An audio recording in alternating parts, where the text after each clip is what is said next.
de Rosula base in the court of Fontaine and have a rest. Navia said something about having a place ready for us there, didn't she? Come on, let's go!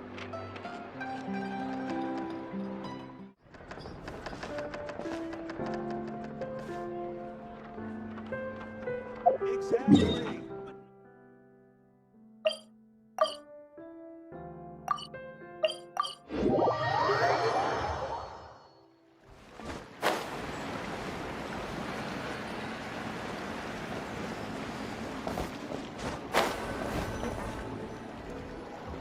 Yep, here's the room, and it's empty and waiting for us as promised. Navia is such a good person.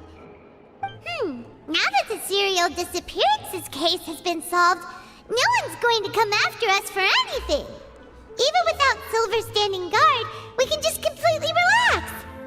Why don't we stay and rest up here for a while? Even machines in Fontaine need to stop and recharge now and then. Oh, come on! This place isn't that bad. Besides, how often do we get to stay in an actual base? Oh, fine. Remember that detective story Paimon read before? Well, the author is about to release a new book, so Paimon wanted to buy it as soon as it came out and have a quiet place to read it. Yippee! Then it's agreed. Come on, let's get some sleep. We'll need to be up first thing in the morning to get in line and buy a copy.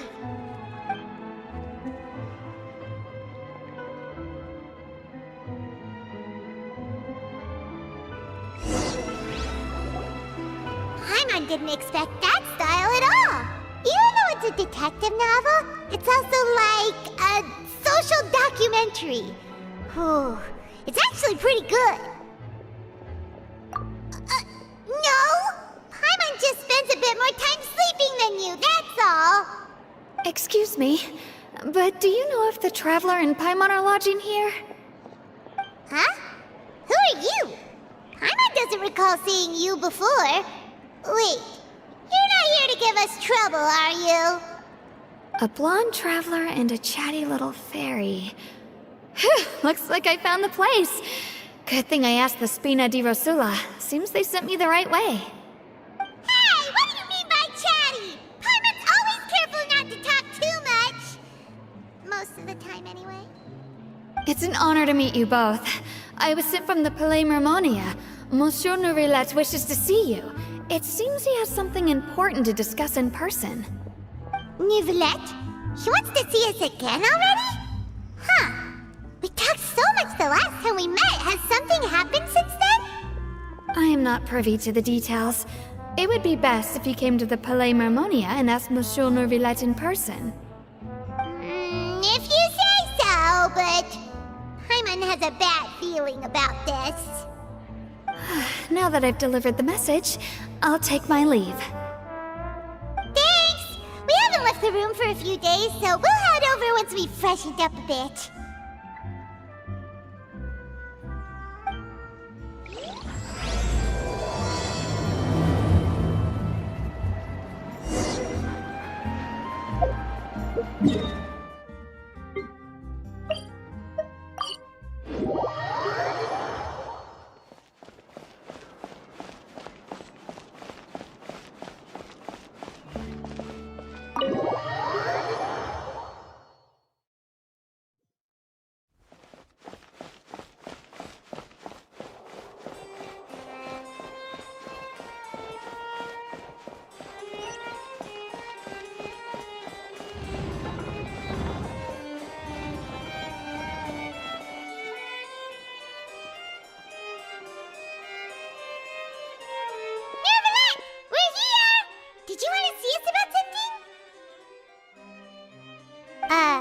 Huh?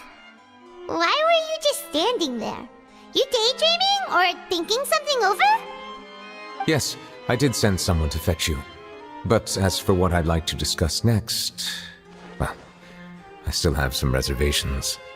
Given that we've already made the trip here, you should just tell us. Bet you need us to help you with something, right? I do indeed have something I'd like to ask you to do. However, You should wait until after I tell you the details, then decide for yourselves whether you'd like to help or not. The situation is this. It has come to my attention that the Snezhnayan harbinger known as the Knave wants a diplomatic meeting with you, correct? I heard that she was originally from Fontaine, but for her to suddenly arrive here and abruptly request such a meeting like this, I sincerely advise you to refuse her invitation outright.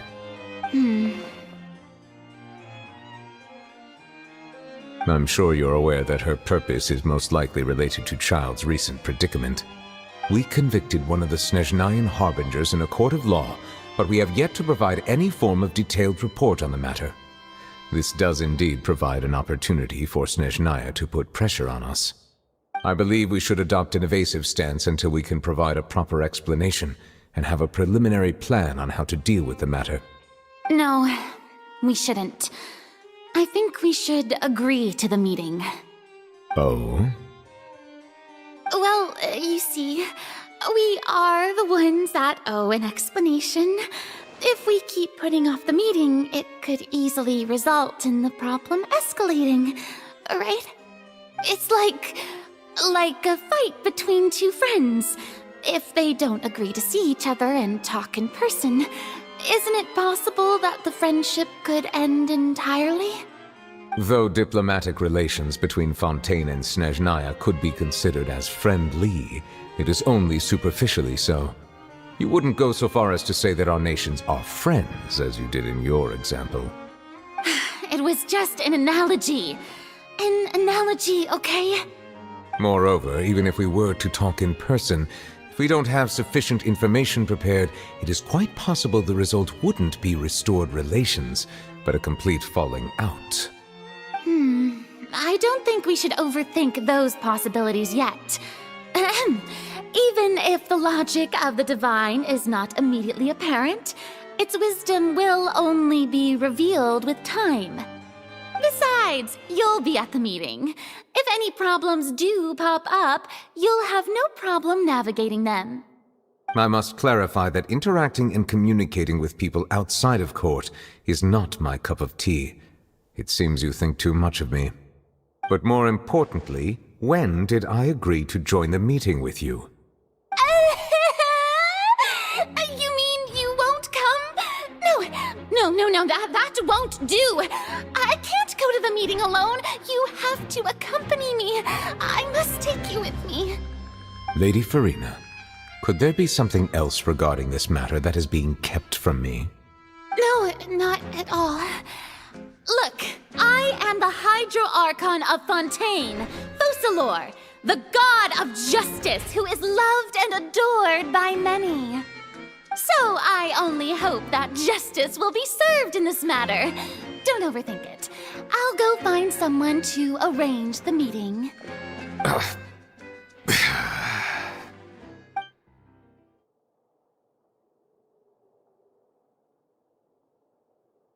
Though it could officially be considered a diplomatic conference, I prefer to see our meeting today as an ordinary tea party. I assume you see it the same way, Miss Farina?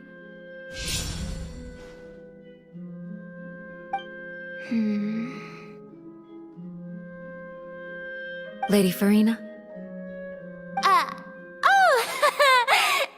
Yes, that's right. Just like you said, a tea party. I should thank you for providing the pastries. They look delectable. To make this tea party even more lively, I've invited someone else to join us today. It's a pleasure to meet you, Monsieur Neuvillette. I was born in Fontaine, so naturally, there's no need to introduce the nation's revered Eudex to me. Hello. The pleasure is also mine. First, I would like to thank the two of you. I'm often away on business outside of Fontaine, and I'm told that the children of the House of the Hearth have been well taken care of by you.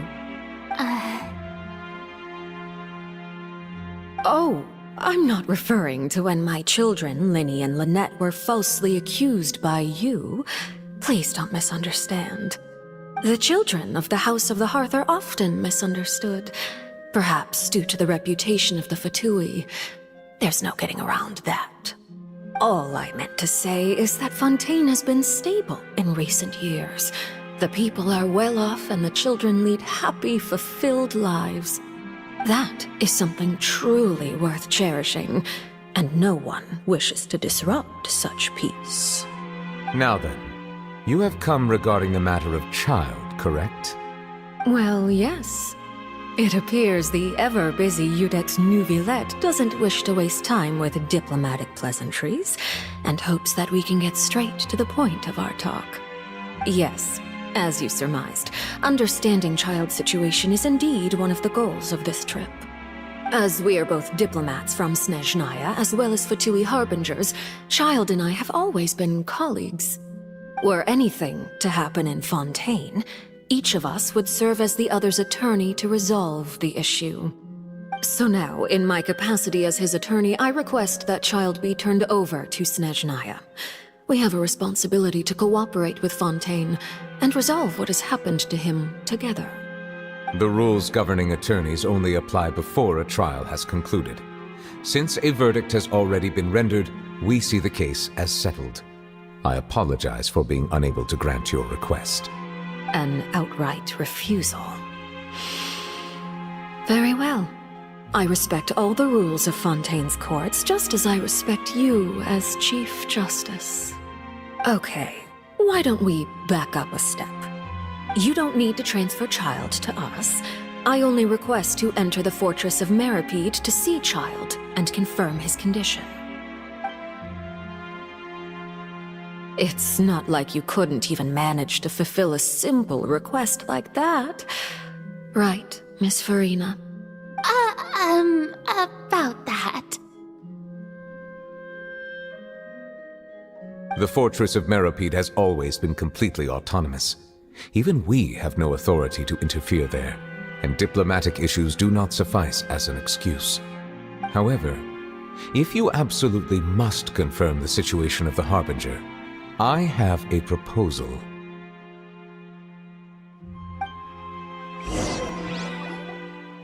The knave showed up already? Well, Linny did say that Father will be returning soon. We didn't even know that Lenny was from the House of the Hearth at the time, so we kinda overlooked that information.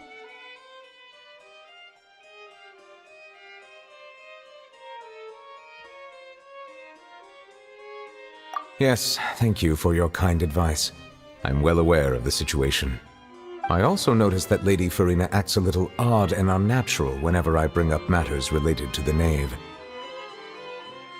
Could the knave be threatening Lady Farina or something? If that were the case, then why wouldn't Lady Farina inform me? And what means could the knave possibly have to twist the arm of an Archon? So maybe that's not very likely. Even though Farina can act a little weird at times, she's still an Archon.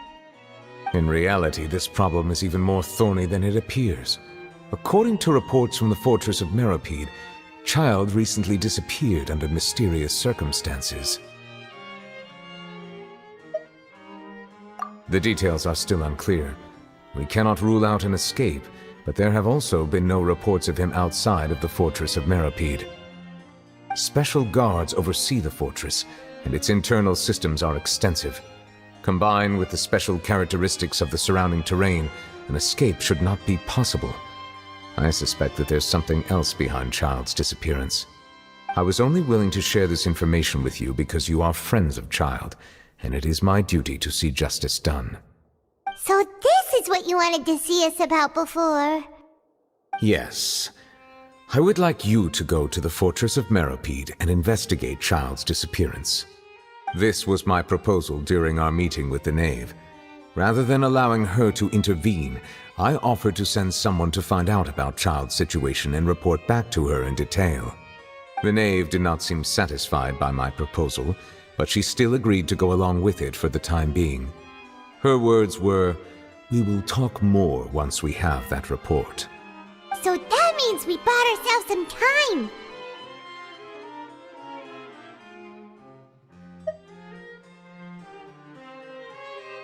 Firstly, you're already acquainted with Child. Your eyes may discern relevant details there that others would miss. And secondly, is the consideration of the unique nature of the Fortress of Meripede. Isn't it just Fontaine's prison? I would not define it so crudely. The Fortress of Meripede is not affiliated with the court system of Fontaine on paper. It has always existed as an autonomous entity. Early in Fontaine's history, criminals were punished with exile, not imprisonment. Even today, sentences against convicted criminals still include exile, just as before. The Fortress of Meripede may seem like a prison, but it should in fact be regarded as a gathering place for exiles. All we do is dispatch guards to keep watch and help maintain security, but we have no right to get involved with any other matters. Although I do have a personal relationship with the administrator there, neither myself nor the courts have the right to be directly involved with the investigation, no matter how serious the grounds. Oh, Paimon gets it now. That's why you need us to conduct our own investigation as a third party, right? Correct. I will arrange false charges against you so that you may secretly investigate inside the fortress during your detention. This will save us a lot of unnecessary trouble. So, are you two willing to accept my proposal? Yeah,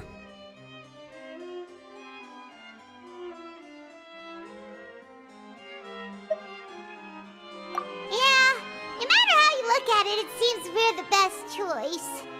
Alright, we hereby accept this difficult task. Reluctantly. You two have my sincere thanks. This matter is of critical importance to Fontaine's current situation. Also, I hope that both of you can keep this operation a secret. We will rendezvous at the Fortress of Meripede's entrance on Erinius once you've prepared yourselves. I will arrange for someone to take you inside. Prepared ourselves? Is there something we need to prepare?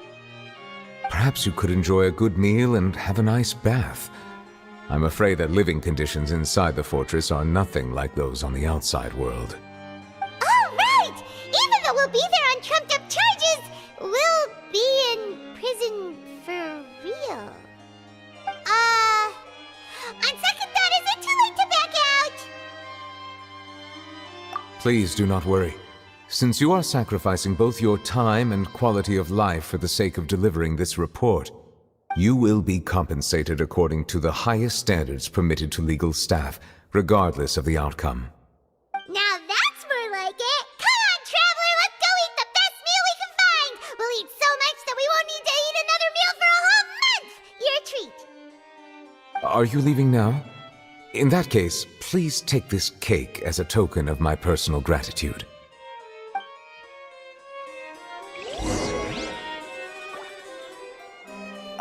Oh, no need to thank me for it. Just be sure to enjoy it.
Was pretty good. But as soon as Paimon remembered that we were about to go to prison, Paimon's stomach suddenly became completely empty. Now that Paimon thinks about it, we've always been super careful ever since we arrived in Fontaine. Just to avoid breaking any strange laws here. But here we are, about to willingly send ourselves off to the Fortress of Mirrapede. Maybe this is what they call fate. Let's just try our best to investigate everything quickly once we get there. Paimon doesn't want to stay in prison too long.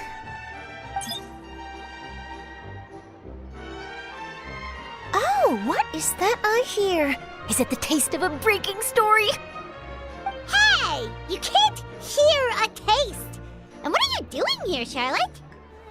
Oh, don't remind me. I invited an eyewitness to a case to eat here, and I was planning to get some great material out of him. But he didn't even show up. Calm down, calm down. This is nothing new. As a journalist, you should be used to this by now. As long as you can score some juicy tidbits from the Traveler, you might still be able to recover the cost of the meal. You know we can still hear you, Charlotte. Never mind. It's nothing. I just heard you mention the Fortress of Mirrapede. You didn't commit a crime, did you? Please tell me all about it.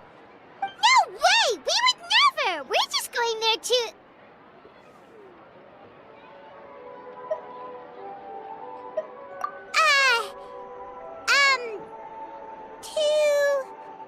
Oh no, Paimon almost forgot that Neverlet told us to keep it a secret!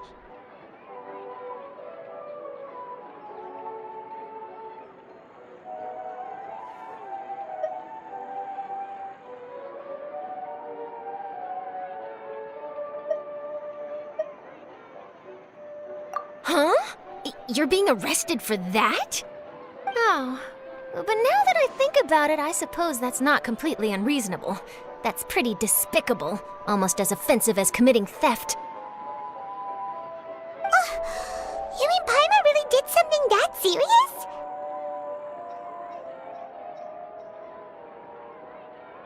Sorry, Paimon really messed up. Well, in that case, it's nothing particularly newsworthy after all. Oh, how disappointing. All right, there's still a chance. Since you're going to be at the Fortress of Mirrapede, would you be willing to help me gather some material for a story? About that, Paimon doesn't think we'll have any time. Oh, it's nothing difficult. All you have to do is think of a way to get some time face-to-face with the Warden of the Fortress. He was awarded the honorary title of Duke in Fontaine. Sounds really cool, huh? Only those who have made significant contributions to the nation have been conferred this title. It's incredibly rare. On top of that, the Fortress of Mirrapede has never been under the jurisdiction of the courts. Practically nobody, including journalists like me, knows anything about the person in charge there. Oh, if I could write an exclusive article about him, I bet it would sell a boatload of papers. You make it sound easy, but it really depends. Of course, I wouldn't ask you to do it for free, so this meal is on me. All right, you got a deal. We'll do anything you want. Then it's settled. The food should be here any second, right? Huh? Wait, just how much did you order?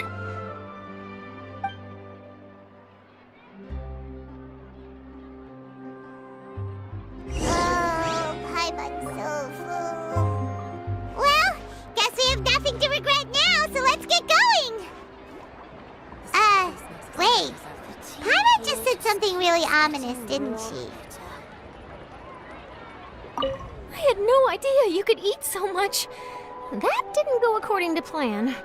Please, please, don't forget about the material for my news article.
have come, just as promised. Yes, this is the one and only entrance to the fortress of Meripede from Irenaeus. Careful. You may want to step back a bit. Whoa! So you have to go down from here? Is the prison underwater? Utilizing both the barrier of the water as well as the fear humans have of the depths, the fortress of Meripede is naturally the perfect place to confine and guard criminals. But do not worry. It is not nearly as frightening inside as you may think. You will see for yourselves once you are down there. Paimon hopes you're right. Don't know about you, but just thinking about being at the bottom of the sea like that gives Paimon the heebie-jeebies. Oh, and there's one more thing. I mentioned that I have had personal dealings with the administrator of the fortress, Wriothesley. He's a very shrewd fellow. Yeah, we heard about him too. He's that Duke, right? Correct. He is the highest-ranking manager of the underwater prison. Even though you are going there to investigate at my behest, it would behoove you to avoid any confrontation with him or any of his subordinates. The Duke rarely ever leaves the fortress of Meripede, but that does not mean he is not privy to all that is happening inside and outside the fortress. He is quiet, but not unaware, so please bear that in mind. All right, it's about all the time that we have to talk privately. I'm counting on you two. Don't worry, we won't let you down. Good. Madeline! I'm here, Monsieur Nervalet. These two are the newest convicts, I presume? Don't worry, they won't escape on my watch. Like we would try. Please follow me, you two. I'll process your paperwork for entering the Fortress of Meripede.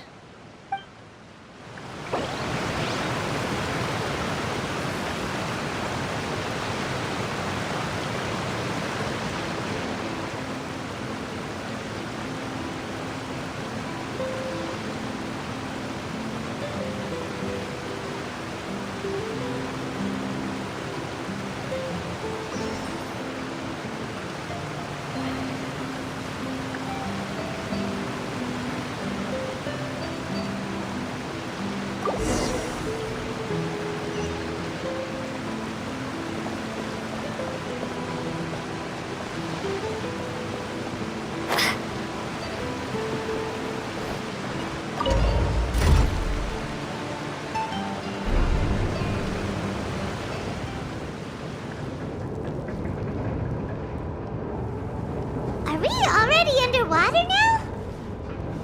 Huh. So this is what it feels like to be a criminal in Fontaine. You two seem to be taking this pretty well. It's rare to see convicts in such a good mood.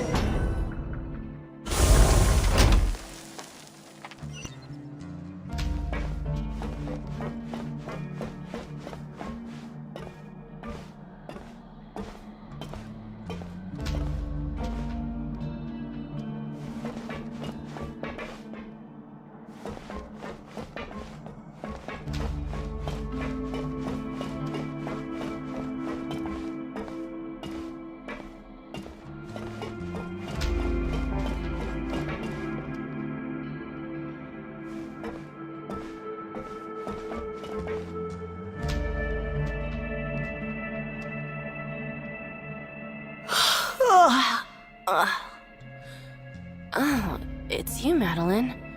Why'd they make you make the trip down here today?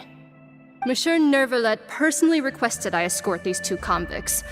I suppose he was concerned others might not be up to the task. Well now, aren't you the lucky one? Must be nice to be on good terms with the big shots like the Chief Justice. The only people I get to see every day are the new inmates. Well, have you tried service with a smile? Who knows, it might help your professional reputation. Yeah, right. As if. Every criminal comes through here looking miserable. How can I smile with such a toxic work environment? And even if I did smile at them, the convicts would probably just think that I'm some freak getting some kind of twisted enjoyment from their pain. Oh, she's got a point. Well, I've finished transferring you. You two will register here, and Marette will guide you through the remaining procedures. Yep, I'll take it from here. You head on back to that bright and sunny world above. Okay, let me see. You are the Traveler and Paimon, correct? That would be us! Let me confirm your charges and sentence. Let's see. You two are charged with eating a cake specially prepared for the Archon by a Snezhnayan envoy without the Archon's permission, thereby incapacitating the political center of Fontaine for a brief period. Sentence: 45 days? Huh? Wait, you mean the cake that Nervalet gave us was... Just looking at the charges, it seems you two are capable of causing some serious trouble.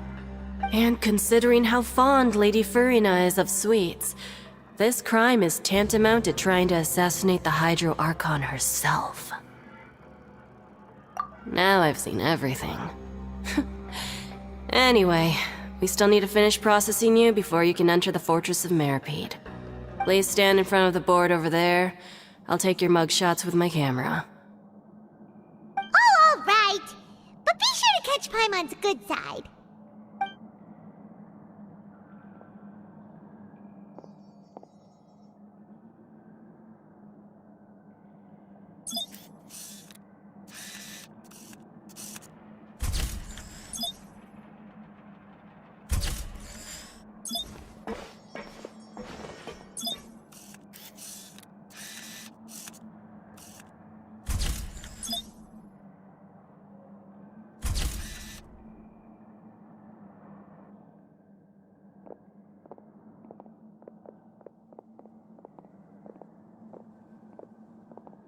And we're done. Thank you for your cooperation. Next, someone will be along to guide you inside the fortress. Please be sure to cherish this opportunity for rebirth. Huh? Rebirth? Isn't that a little much? We're only gonna be here for 45 days! You two are the new inmates, right? Follow me. Oh, okay! Paimon is Paimon and this is the Traveler! Save it. Not like I'll remember your names. Move it.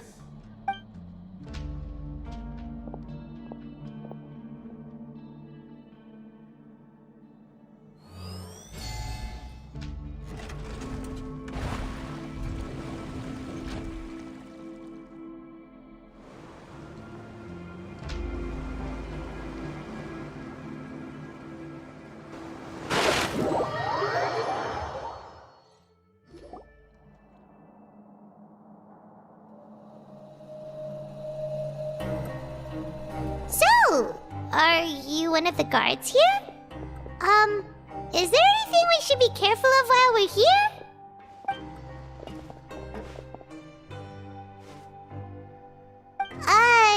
Did Paimon already ask something she wasn't supposed to? Why should I tell you anything? What's in it for me?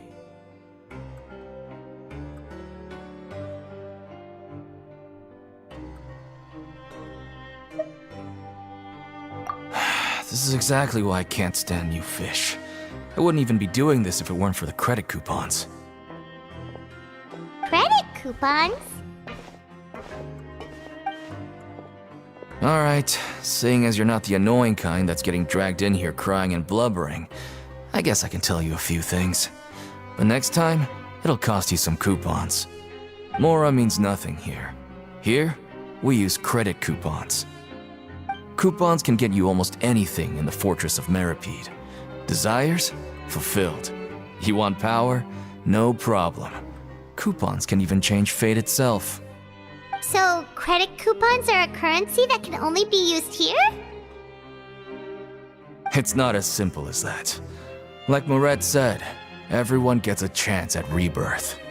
No matter how much money or power you had before, it means nothing once you set foot inside the Fortress of Meripede. You have to start over and earn your coupons. Everyone starts from the same place, and you have a chance at a new, less terrible life. I guess that's the real purpose of the coupons. They symbolize true fairness and true justice. And this is also exactly why so many criminals choose not to return to the outside world, even after they've served their sentence. Oh, so that's what the Fortress of Meripede is like. Huh. Paimon was under the impression that it'd be more like a prison. It certainly ain't all sunshine and roses here, but it's also not the worst place to be. You'd better take a good look at the scenery now. It'll be the last chance you get for a while. After being away from the sunlight for so long, even the terrifying depths of the sea start to feel like home. It just stops feeling oppressive, you know? Oh, I'm actually an inmate like you two. Welcoming newcomers is a job I've picked up to earn some extra coupons.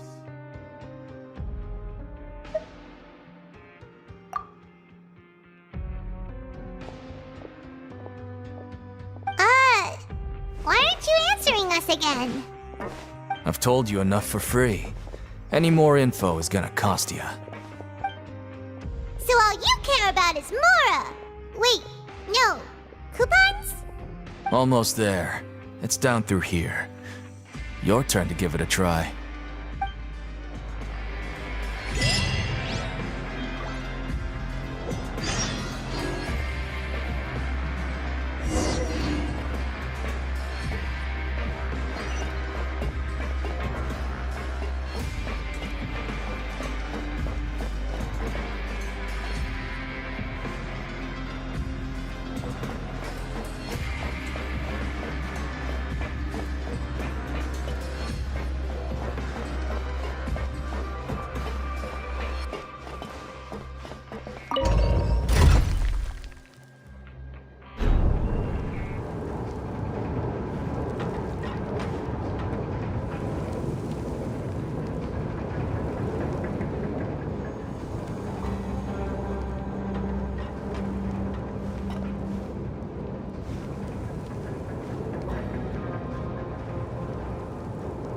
So, we're going even deeper now?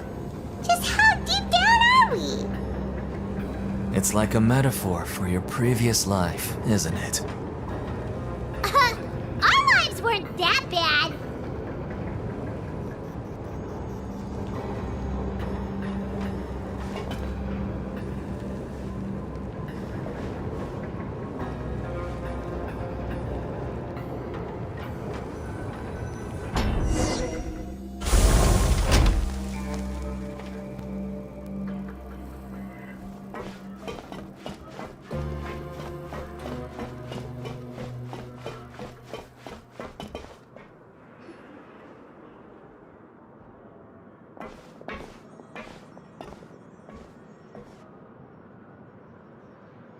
So this is the actual entrance to the Fortress of Meripede?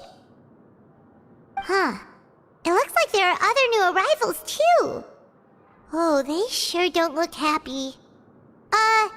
Maybe we look too relaxed for fresh convicts.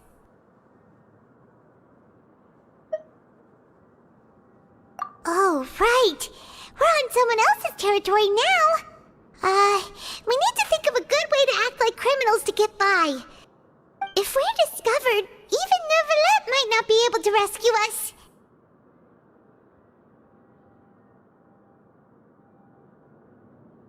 Hey! Don't scare Paimon!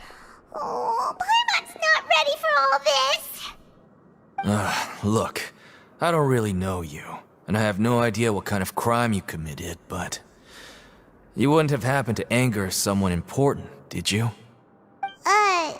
Someone important? Paimon doesn't think so. Wait, why are you suddenly trying to talk to us now? Now's not the time to worry about that. Anyway, it's over there, so you just go on over there by yourselves. I've done my job, so good luck. What was that all about? Wait a second. Are there usually so many garter mechs around here?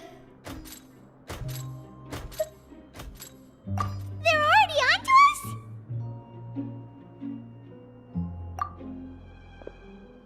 Prisoners numbers 7459 and 7560. Welcome. Oh, no need to be anxious. these Gardamex aren't here to attack you. In fact, they're here as your honor guard. When I heard that you were friends of Monsieur Neuvillette, I had the Gardamex come and wait in formation. Wait, you know about our connection with Neuvillette? The seafloor isn't as cut off from the world as you might imagine. However, I'm afraid that I know nothing more than that you are friends of the Udex. And as you can see, committing a crime means being sentenced here, even if you're friends with the Chief Justice. Quite fair. The Duke! Greetings, Your Grace. Lovely weather today, isn't it? Oh, greetings, my good fellow. Well, I'm willing to imagine that the weather is as good outside the sea as you say it is. How great it would have been if only the Fortress of Meripede had been built on the coast, huh? It would have been so convenient to enjoy a nice chat in the sunshine. My profuse apologies. I just got so nervous when I saw you, So this is the Duke. He sure looks a lot younger than Paimon imagined. The Traveler and Paimon, correct? Mr. Deacon here was responsible for your welcome. I trust you were satisfied with his guidance?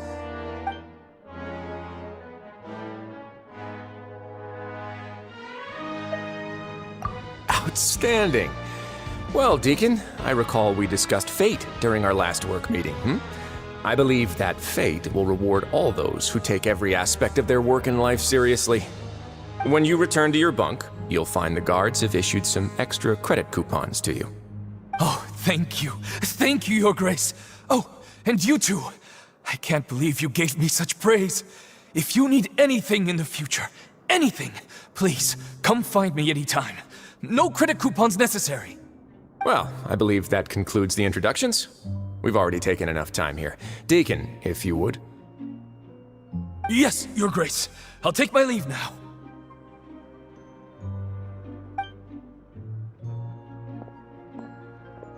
Please, follow me. To make you feel more welcome, I'll show you around the various facilities of the Fortress of Meripede. I hope it'll help you adjust to life here. He's going to personally give us a cure? Huh. Paimon can't figure out what this guy's thinking at all. No wonder Charlotte's so interested in him. He's one of those mysterious types. Alright, let's keep up with him.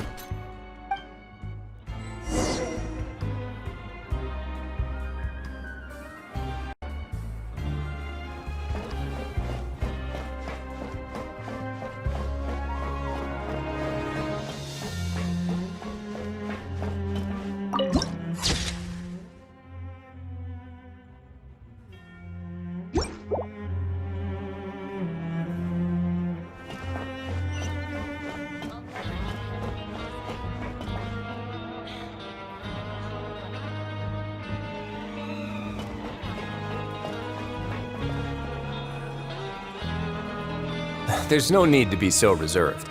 The label of criminal is nothing but one of many identities, and being criminally inclined here at the Fortress is just one of many ways to survive. Is it really okay for the Warden to think like that? We're real criminals, you know. What if we're too difficult to handle? Well, then maybe you'll be able to carve out a name and a place for yourselves in this underwater world, But before you go in swinging, please remember that in the Fortress of Meripede, it's better to not cause trouble for yourself or for the guards. Now, we've arrived at a very important place, the Coupon Cafeteria. You can come here and claim one welfare meal each day. Welfare meal? You mean it doesn't cost anything? That's right. Criminals are essential to Fortress operations, so we must guarantee that they at least have the basic means to survive. But that's not how it was. Back in the day, it cost your reward coupons just to get a cup of water here. For fish like you who just arrived with nothing, you'd have to go to work hungry until you earned enough coupons to eat. It was only after His Grace became the administrator that we got the free meal rule. Now everyone gets a square meal every day, even no-good slackers who've never picked up a wrench in their whole lives.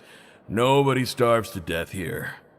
In the Fortress of Meripede, credit coupons are the only currency, and everything must be purchased.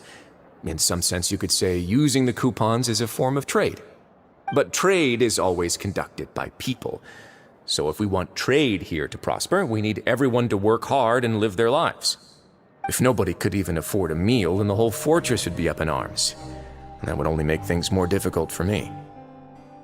So, rather than saying that we're giving everyone a free meal here, you should say that everyone's hard work has improved the living conditions in the Fortress of Meripede. Your Grace's reasoning is correct, but what I said is also true. Whatever the case, hard work is rewarded here. You'd be hard-pressed to find anywhere else as fair and reasonable. Right! Paimon sees your point. By that logic, this place doesn't seem so bad after all. Oh, wait, no. We shouldn't drop our guard so quickly. But it seems the inmates really respect the Duke because of his attitude, right?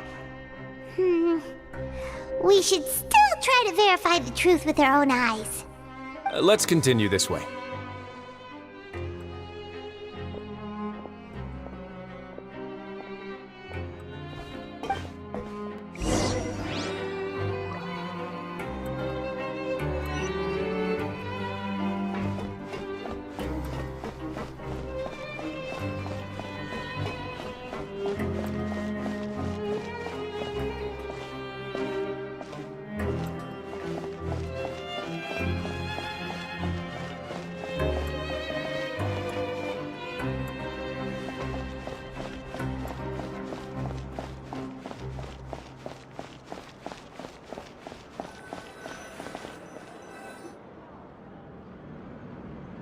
This place is known as the Pancration Ring. Sometimes we have criminals who have more energy than they know what to do with. Their daily work alone isn't enough of an outlet for them. So, instead of leaving them to their own devices, we've provided them with this dedicated venue. This way, nobody will get involved unless they want to be. Pancration matches? And you can earn extra coupons? Oh, what do you think, Traveler? Interested? But I must warn you that your sentence will be extended if you fail to restrain yourself and end up seriously injuring or killing your opponent. So, did you set this place up too? No, actually. I just granted approval for the organizer to use this area to build the ring, and I collect a portion of the proceeds in return. Of course, the fees are also quite useful. Oh. Do you mind if we ask what they're used for? Sure. Ensuring personal safety, maintaining the arena, and resolving any conflicts that arise. Why? Are you interested in how to manage a pancration ring? Oh, no. Paimon was just wondering if that's how you paid for everyone's welfare meals. A reasonable guess. I see you have a talent for entrepreneurship. Oh, you hear that? Paimon has a talent! So we can start a business here? That is something you can discuss between yourselves later. Let's move on for now.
Your Grace. Good morning. I mean, good afternoon. No, wait, what time is it again? What time indeed? Time waits for no one, so it's best to keep an eye on it. My apologies, Your Grace. Jeez, that guy's so nervous he almost forgot to breathe. Sorry, forgive my manners. These are the dormitories, which is where inmates sleep. The guards will inform you where your bunk is later. In the Fortress of Meripede, criminals usually spend most of their time in either the production zone or the sleeping areas. The production zone? What does it produce? Is that where we'll be working? Not necessarily. Though working in the production zone is the most reliable way to earn credit coupons, if you have other skills, you can skip your shifts to earn them in other ways. Wow. Wait, you're the manager of this place, and you're just telling us to our faces that it's okay to skip work? The fact that the Fortress of Meripede has continued operating completely autonomously is proof enough that most people are willing to work honestly and earn a stable income.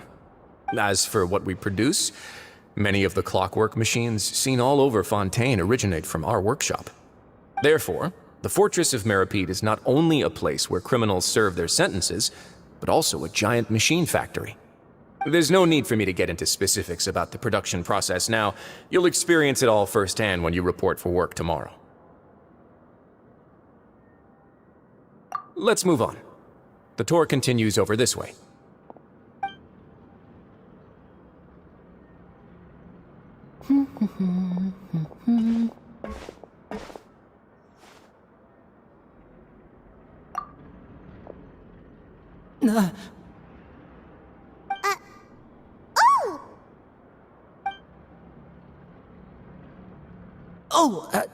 You really scared me there. I didn't expect to see you here, Your Grace. I thought maybe I was so tired from work that I was starting to see things. The only thing you should be seeing is the work in front of you. Stay focused and keep up the pace. Oh? Is something the matter? It's nothing. Paimon's just worried about how hard we'll have to work tomorrow.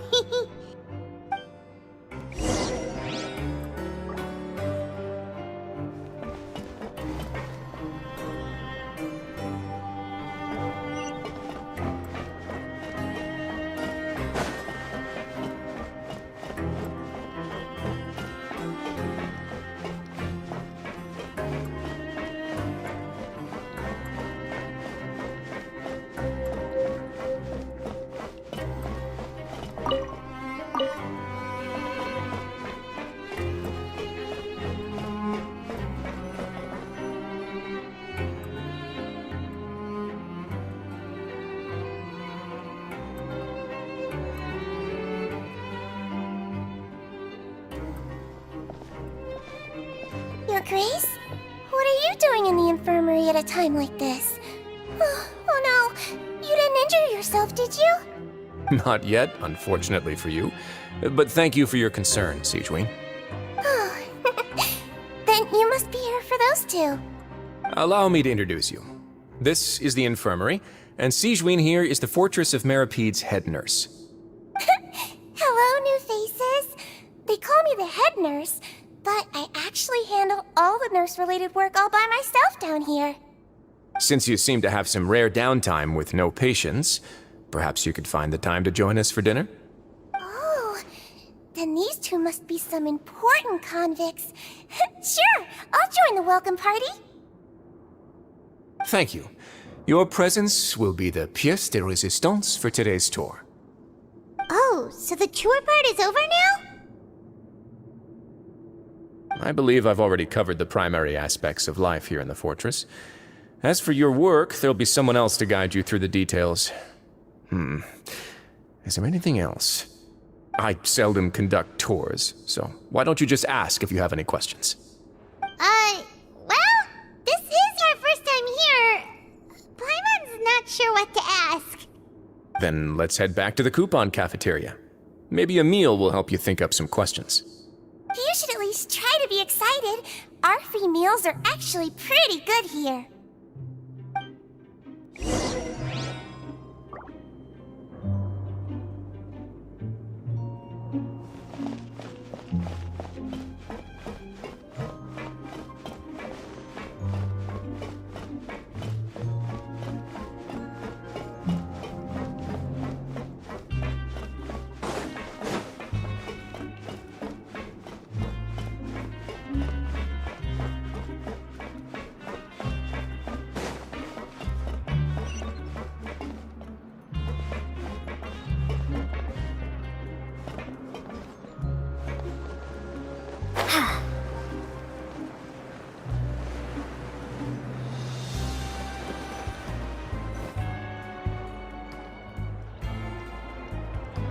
What do you think of the food?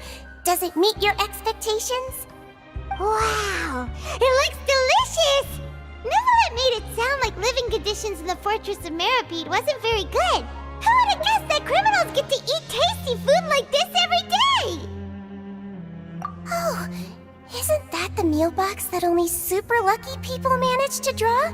Seems like you two are quite fortunate. It actually has nothing to do with luck in this case.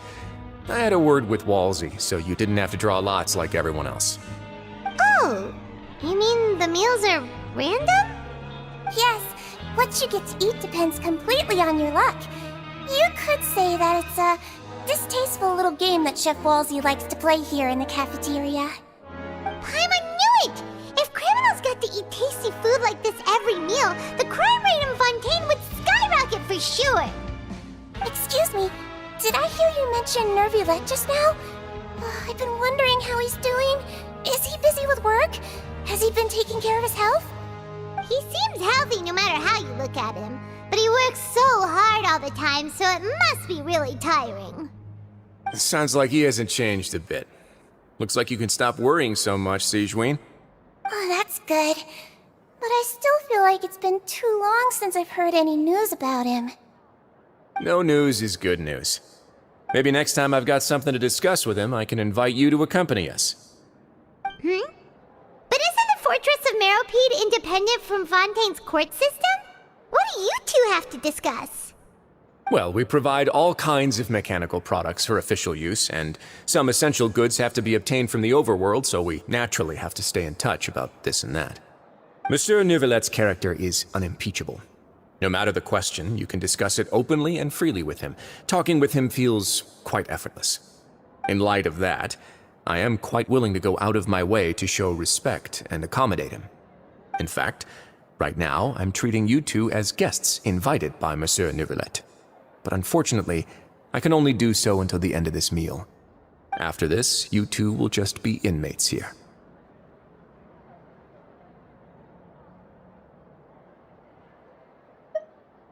You're very welcome. Well, your new life awaits. Grab yourself a welfare meal. Are you finished eating? Then I recommend that you return to the dormitories and rest. You have work to do tomorrow. Perhaps you were hoping to ask for some special privileges?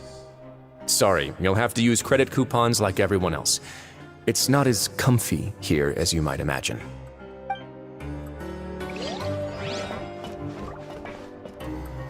Now that I've gotten a good look at you two, I think you're very cute. After all, heavy is the head that wears the cutesy crown. I guess I just want to say, just take care of yourself and don't get hurt.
Traveler and Paimon, right? Listen up. As new inmates, the only thing you need to worry about is what to do and when to do it. Don't make any extra trouble for yourself. Your bunks are right over there. Follow me.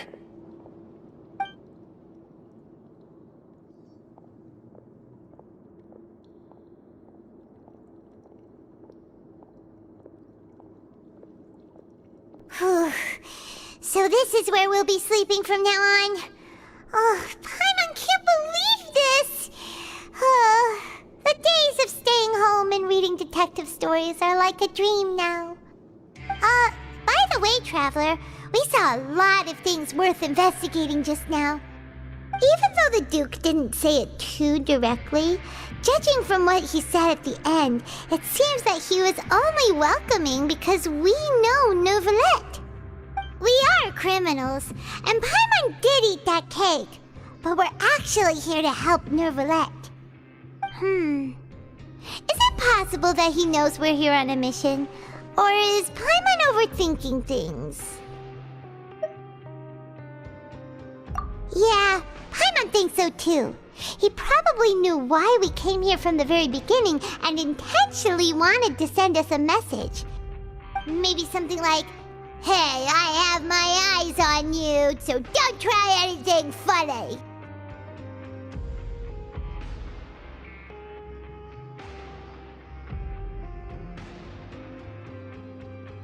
Yeah, you're right. It's not like we can go back to Neuvillette empty-handed and say, "The dude looks scary, so we gave up." And besides, the Duke said that he was willing to go out of his way to show respect for Neuvillette, right? So, we at least need to try. But Paimon hasn't gotten a clue where we should start our investigation.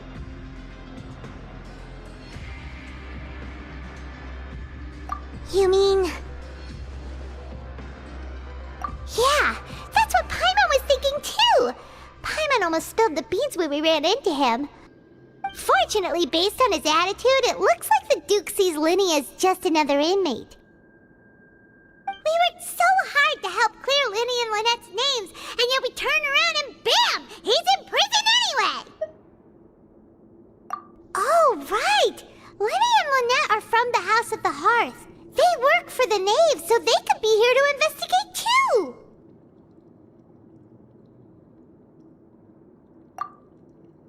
Huh? Oh, it's a card!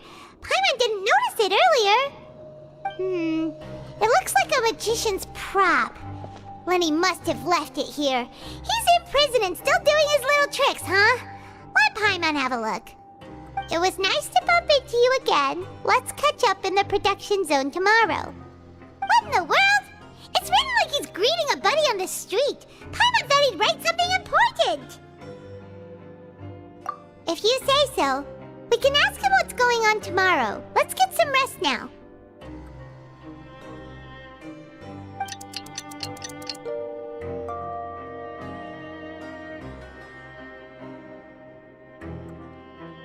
Hey, you're finally awake! Well, it's Paimon's first day as a prisoner. Last night, Paimon dreamed about getting interrogated by the guards until Paimon told them everything, and then Paimon woke up. Hey, come on! It's just a dream, okay? Paimon wouldn't really squeal. Maybe? Hey, lazy bones! What are you still doing here? If you don't want to starve, then get yourselves over to the production zone. Sorry! We're going right away!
You must be the catch of the day.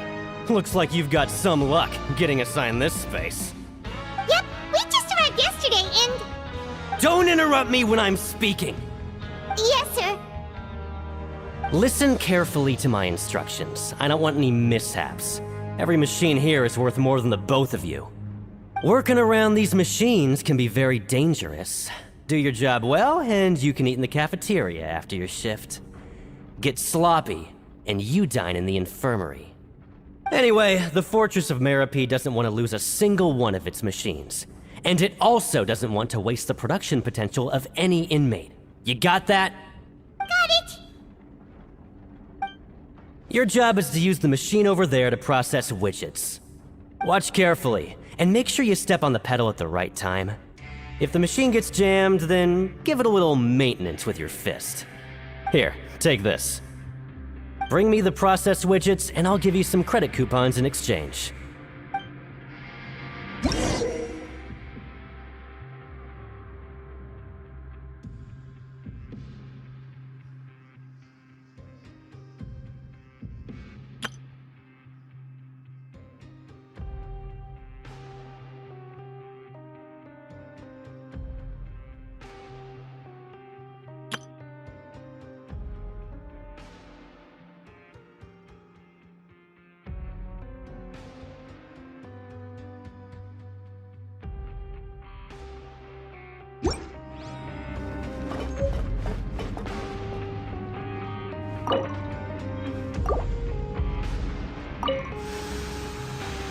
Once the widget is hot enough to glow, jump to step on the pedal.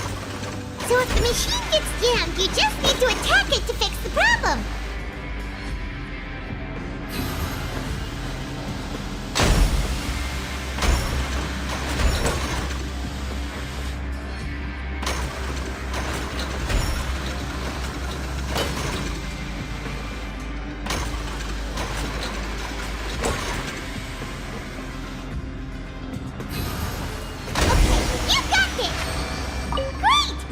Report back to the foreman and give him the processed widgets!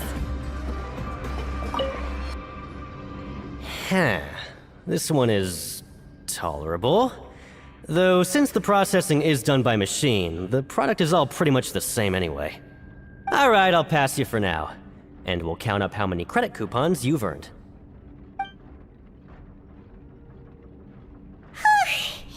Paimon's exhausted. We're done now, right? Oh, that foreman. He's so scary that Paimon couldn't even speak. Ugh. Even though Paimon's starving and wants to head straight to the coupon cafeteria, we still need to meet Lenny first, right?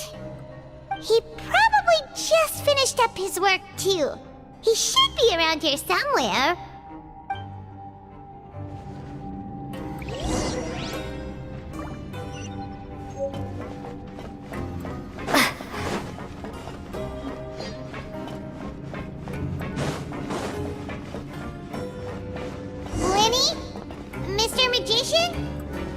Where are you? Oh, this had better not be some disappearing act. He doesn't seem to be around here. Let's try looking somewhere else.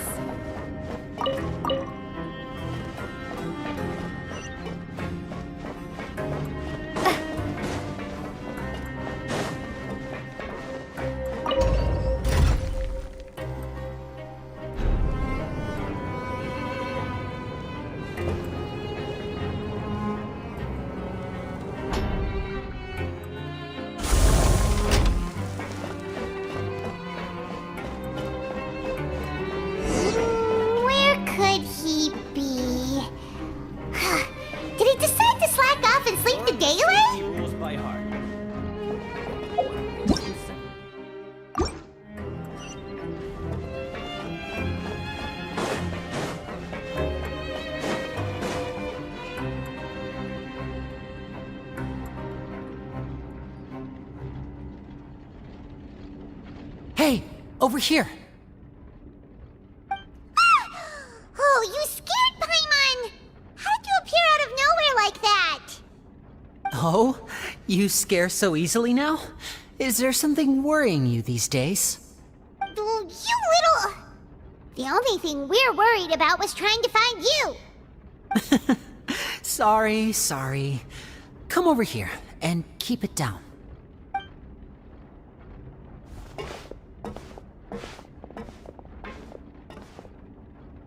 Oh, Lynette!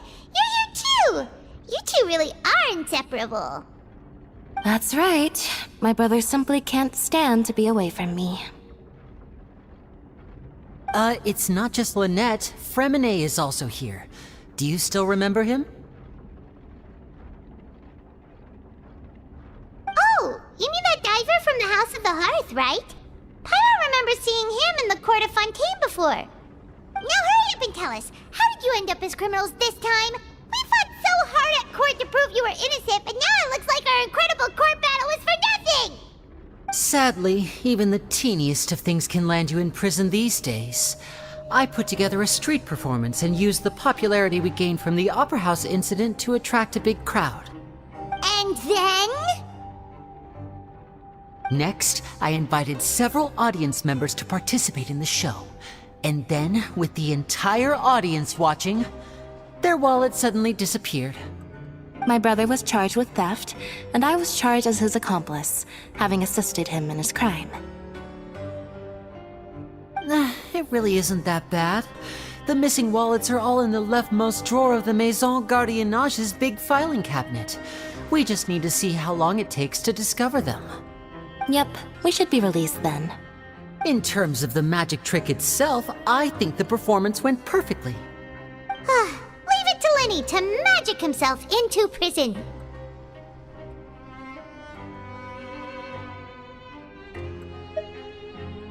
Indeed. Last time I hid my identity from you, I promised that I'd tell you absolutely everything if you were angry about it. No more secrets. So I don't plan on keeping anything from you this time either. At the moment, the House of the Hearth's interests don't conflict with yours at all. We were instructed by the father of our house, the Knave, to come here and conduct an investigation. Told you so! See? Paimon guessed right. As for what we're investigating, perhaps you haven't heard, but the fortress of Meropide hides a secret. Some even say that the entire fortress exists just to protect it. The House of the Hearth has been investigating this for a very long time, trying to uncover its mysteries. But recently, all of our informants, including the ones that had infiltrated the guards, suddenly vanished and have not been heard from since. We believe that this is a direct provocation, and it's the reason why we came here.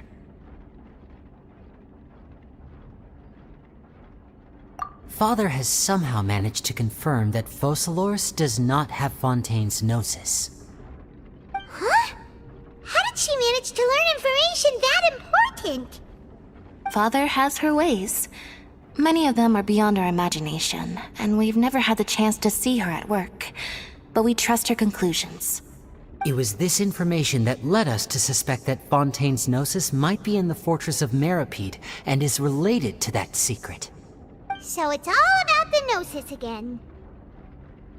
Well, that's about it from our side. How about you two? Did Monsieur Nervulette send you here? Bingo! The Knave has been applying a lot of pressure. She wants to know what happened to Child, so we came here to investigate. Traveler, are we allowed to tell them?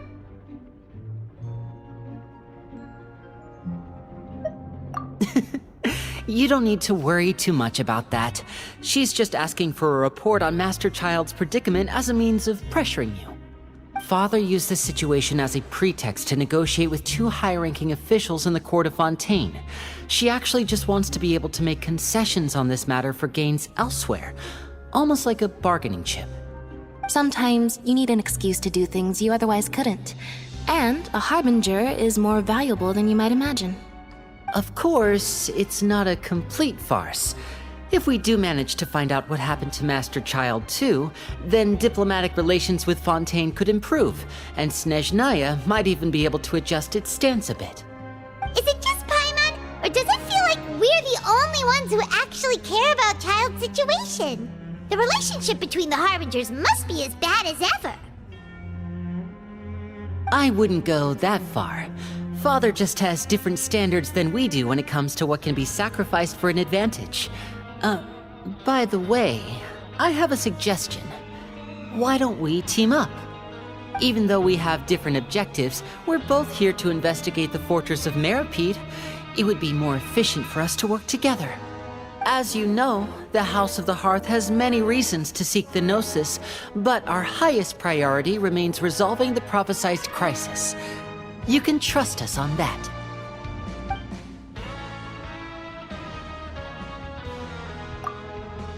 See, I told you. Is that so?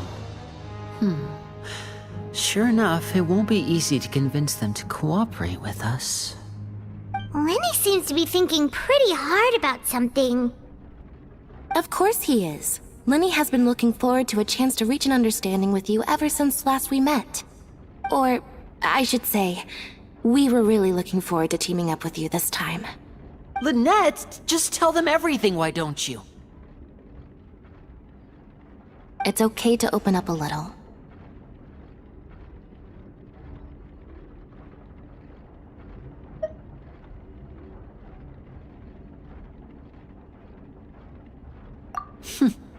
Very prudent of you, and consistent with your behavior since we first met. That's reasonable enough, and I agreed to cooperate on these terms as well. I was prepared for the worst, but you were actually more agreeable than I anticipated. All right then, there's no time to lose. I have some information to share, so listen carefully. Since Lynette and I arrived here, our investigation uncovered the fact that the Fortress of Meripede has a forbidden zone. Most people just clammed up and wouldn't talk, but after asking the right questions, we were able to confirm the existence of the forbidden zone from the guards. You should be aware of that while you're investigating. A forbidden zone? Could that be where the child disappeared to? You're right, we'll definitely keep that in mind. Good. That's the most suspicious thing about the fortress that we know of so far. We have a few other unanswered questions, and we'll be investigating those as quickly as we can. Anyway, I hope you find our information useful at least. Oh, look at the time. You two must be hungry. You should go to the coupon cafeteria and get something to eat. I'll use my cards to get in touch with you again in the future. Oh, that's just what Paimon wanted to hear! Paimon's starving after all that work today. We can talk more about the investigation later. Let's go get some grub!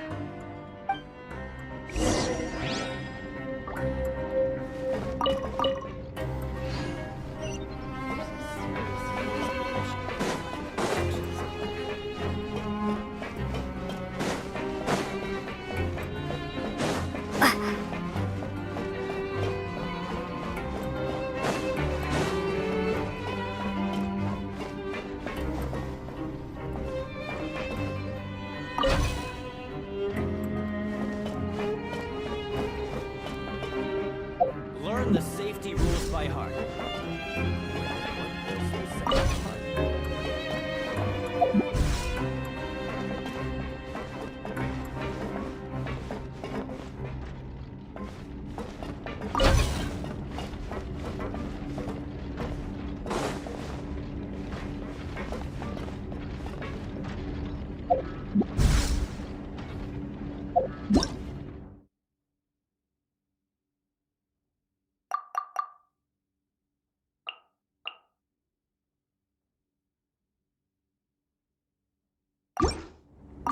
Learn the safety rules by heart. What is the second part?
wasn't kidding.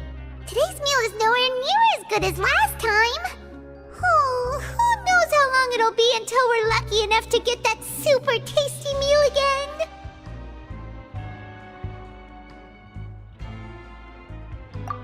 Forget about it then. We'll just deal with the regular food for the time being. Let's just get out of here as soon as possible. But life here doesn't seem all that bad. Other than the foreman being kinda mean and the work being pretty tiring. You think so, mate? If I had a coupon for every fish who said that. Seems you fishies still haven't learned your lessons from your life up on the surface. If you take things at face value, then by the time you reach a dead end, you won't even know how you ended up on that road in the first place. I like your attitude. I can, let you in on a little something. Everyone's been telling you to just follow the rules and not cause any trouble for yourself. Am I right? But what they don't tell you is that the rules aren't exactly what they pretend to be. The rules for being a prisoner. The truth is, this place has a lot of hidden rules. Huh? Hidden rules? What do you mean? Not everyone knows about those rules, but whether you know them or not, once you break one, you might encounter something even worse than death. Really? Oh, now you're really scaring poor Paimon. Don't joke around like that! Of course. And I'd say that just disappearing would be one of the better outcomes. Oh, you mean that if there really are hidden rules, then Child's disappearance might have something to do with that? In that case, would you tell us some hidden rules? We definitely want to avoid breaking them. Come on, mate. This is valuable information. The difference between life and death. Do you really think you can just ask and I would tell you? Paimon understands, but we don't have many credit coupons yet. Yeah, I know. Not like I'm going anywhere. Just come talk to me after you've saved enough. Moreover, you're new fish, freshly caught, and completely out of your element. What'd be the point in even telling you anything before you've gotten a handle on your new lives? Come and find me once you've been here longer. I'm usually around the rag and bone shop. Just call me V-Doc. Bye-bye now.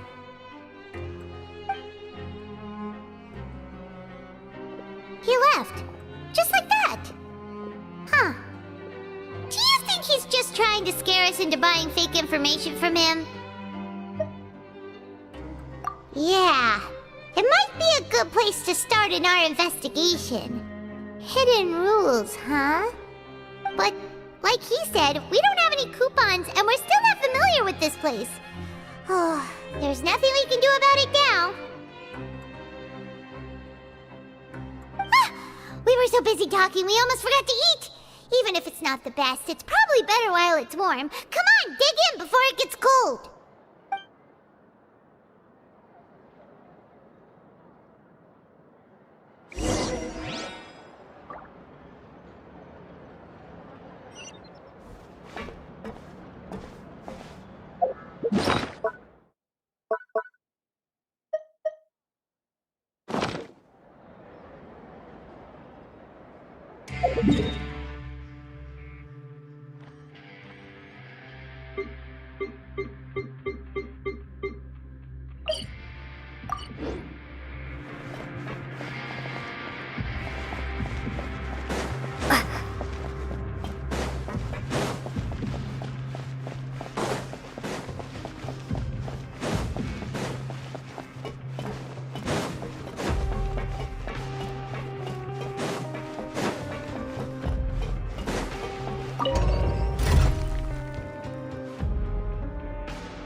Paimon just confirmed with the guards that our shift is set for every morning, and we're free to do whatever we want all afternoon. But it seems like most of the other inmates choose to continue working through the afternoon to earn more credit coupons. Oh, and they also said that you can use coupons to skip work in the morning and free up your time. They weren't kidding. Credit coupons really can be used to do anything here. Paimon's so tired. And we'll need to wake up and go to work in the morning. Without any credit coupons, it's not like we can really do anything else. Nighty-night, Traveler. Paimon hopes we can keep making progress on our investigation tomorrow.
What's wrong?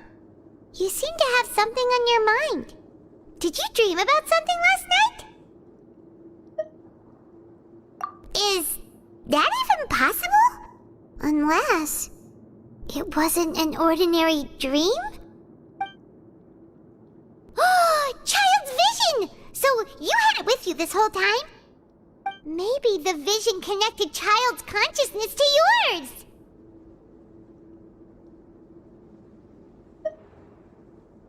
And our investigation has its first major breakthrough! Good thing you brought the vision with you here. So what did you see in the dream? Do you know where Child went? Huh. Okay.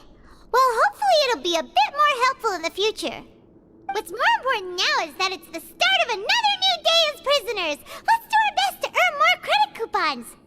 What's the plan for today?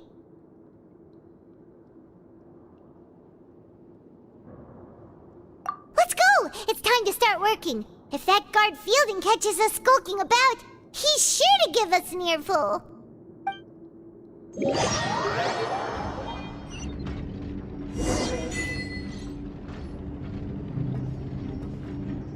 Look who decided to show up! Get your butts in gear and get to work. Time's a-wasting.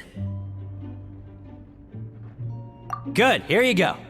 Remember to give me the widget once you've finished processing it.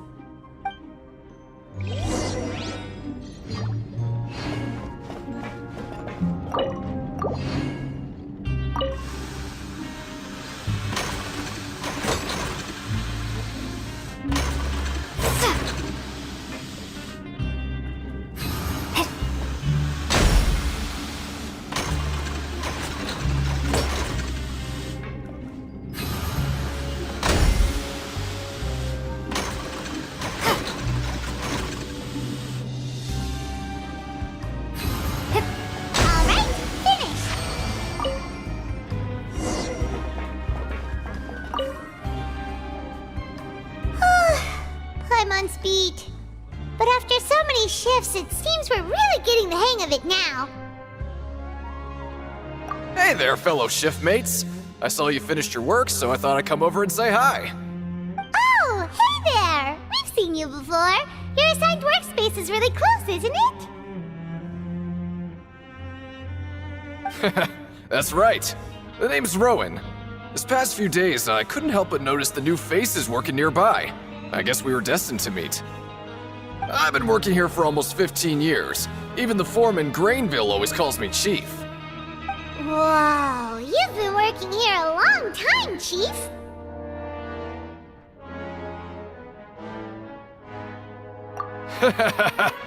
If there's anything you'd like to know, just ask me. I know the work here in the production zone better than the back of my hand. All right, Chief. We'll be sure to come to you first.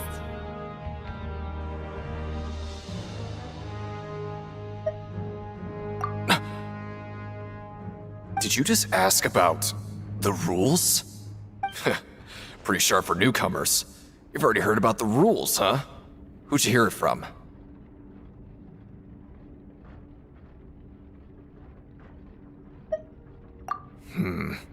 Alright. Seeing as I'm the one who came over here, you're already calling me Chief. I guess I can tell you a little. Truth is, you two keep working like this, you might be putting yourselves in danger. Huh? Wait, there's even a rule about that? What would have happened if you never told us about this? Well, it's usually not that easy to break one on accident. The conditions of the hidden rules are usually pretty specific. But once you do break one, bad things happen.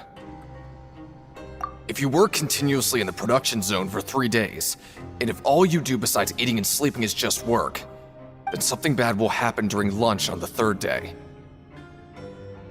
Huh? Like what? Oh, don't scare Paimon! If I knew that, then I wouldn't be standing here talking to you, now would I? You mean, even you have never tried working 3 days like that before? There's actually a legend about this rule. They say that there was a worker who worked way harder than me. He was both efficient and eager on the job, and most other workers couldn't hold a candle to him. One time, he tried to test his limits and worked as long as he could. Then during lunch on the 3rd day, he disappeared into thin air, as if he'd evaporated. Later, some people went and asked some of his past friends about him, but they said, never heard of the guy. What the? How could that happen? Unfortunately, we were assigned different production zones. I never saw for myself what he looked like. Wait, are you thinking that it was... Huh? Oh? You... Listen, kid. This ain't the kind of thing you should be curious about. Let me tell you, you're better off forgetting about it and looking after yourself. Now I kind of regret ever telling you. Yeah, I agree with Chief here. Do you really want to try?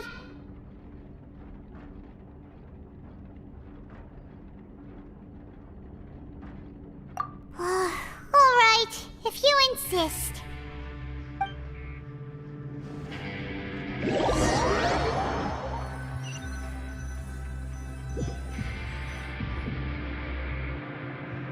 Whoa!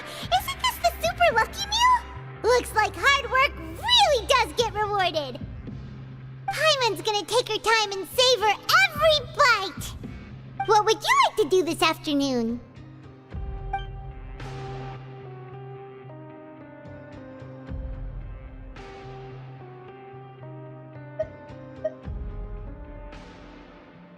Since we have time now, let's focus on investigating some more.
Oh, hello.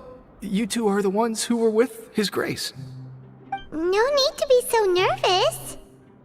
Sorry, I couldn't help but think of His Grace once I saw you, and I... well, it's hard to say. Maybe I am. He's got a very overwhelming presence. It makes me feel like I'm just some insignificant little bug. Wait, seriously? Oh, I'm always indecisive, and I tend to make a mess of things. It's like a reflex. I just instantly start to tense up the moment I see a smart and capable person like His Grace. What? Please, don't say anything like that out loud. How could you possibly think something like that?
Hey!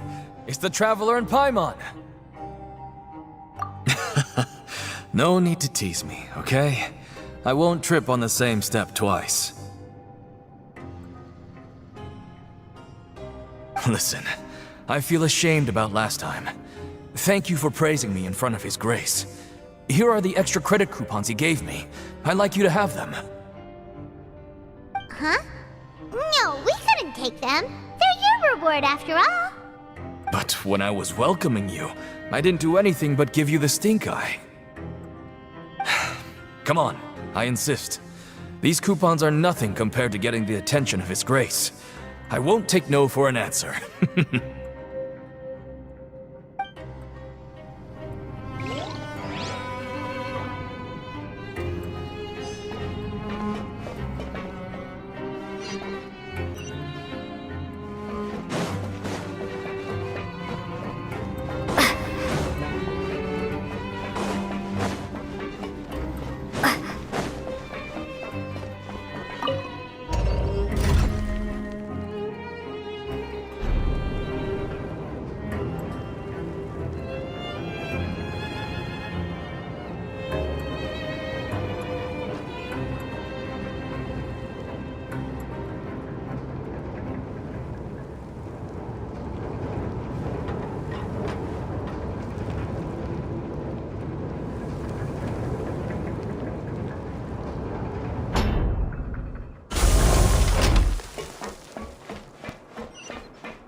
Oh, wonderful. I was worried that you'd be busy trying to earn reward coupons all the time, but it seems like you haven't neglected your investigation work after all. Paimon likes having more coupons, but no one wants to work all the time. Have you also been investigating the area, Lynette? No, I was just slacking off, and you happened to catch me. My brother is still obsessed with anything remotely related to the Forbidden Zone. But knowing him, it won't be long before we get more leads. Oh, before I forget, this is for you. Huh? Credit coupons? Why are you giving us these? I've been here longer than you. Coupons aren't a resource in particularly short supply. What is in short supply are interesting people to talk with. Aw, that's so nice of you, Lynette. We'll be sure to make good use of these coupons then. Thanks a bunch!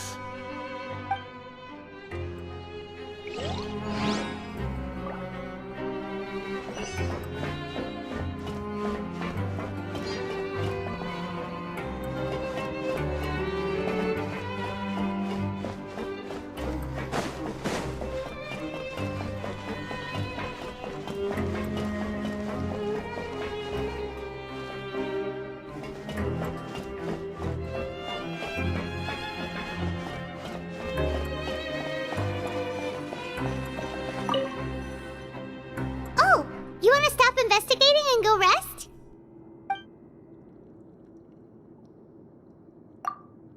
Okay, you should rest up. We'll be back at it tomorrow.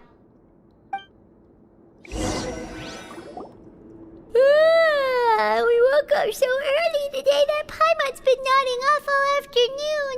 Good thing it's finally time for bed.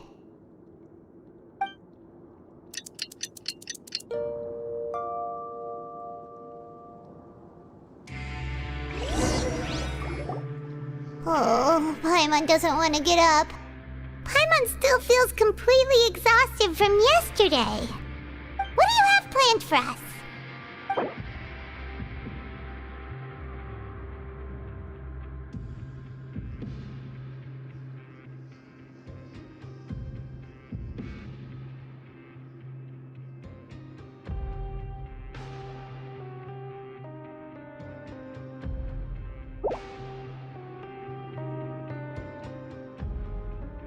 But Paimon really hopes the foreman will be in a better mood today.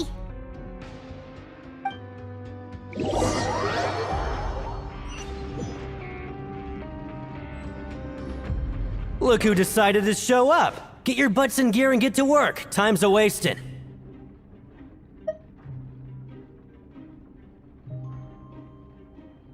Oh? What's with suddenly wanting to work so hard? You need coupons that badly? Sure. Let's just say we really want to test our limits.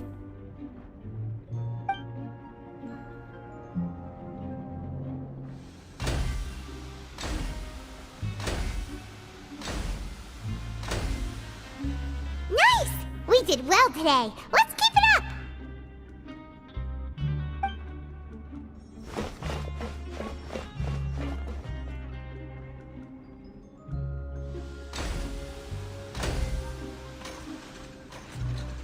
Ooh, Paimon's had it. Who knew that processing these widgets would be so tiring?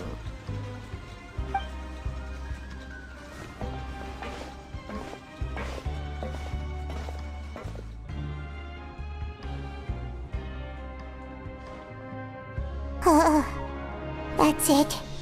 Paimon doesn't even have the energy to talk anymore. Is it time to eat yet?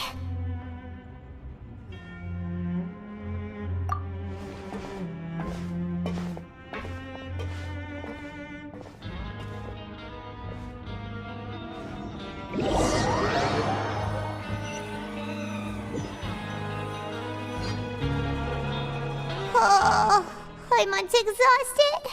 It's just work, and more work. Paimon's little body can't handle this much longer. Wait a sec. Now that Paimon thinks about it, haven't we been working non-stop for 3 days now? And now it's lunchtime! Oh, Paimon feels a shiver going down her spine. doesn't seem like anything's changed at all. And we made it to the coupon cafeteria safely. Are the so-called hidden rules only a rumor after all?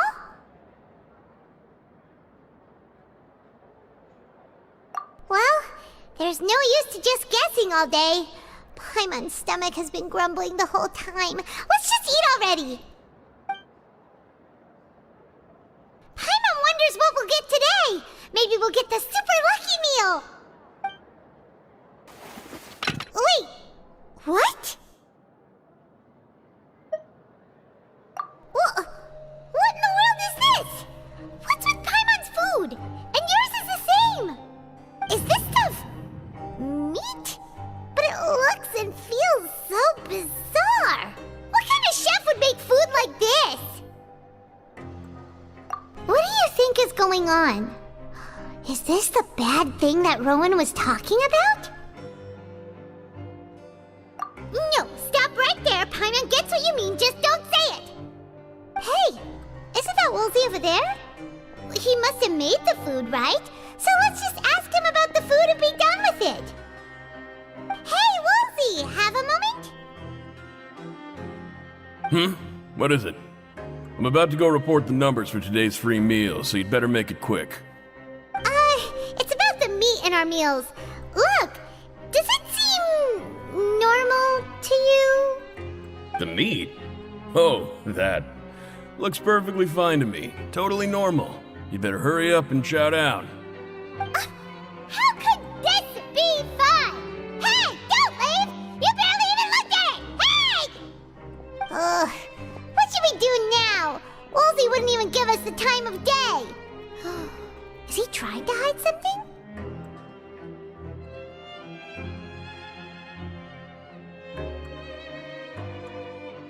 Yeah, looks like we have no other choice.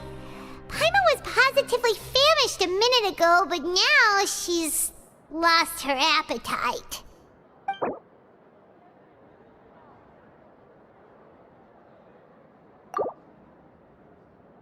What would you like to do this afternoon?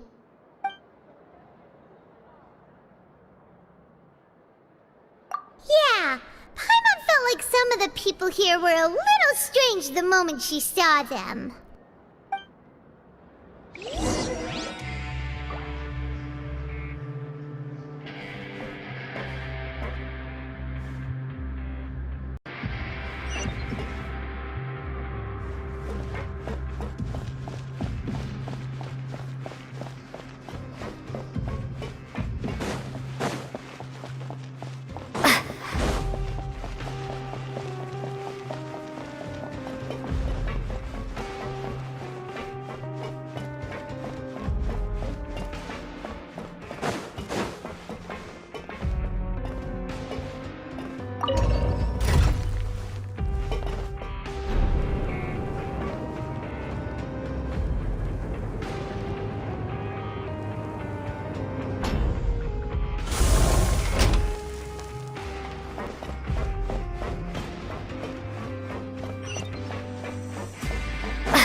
Rowan?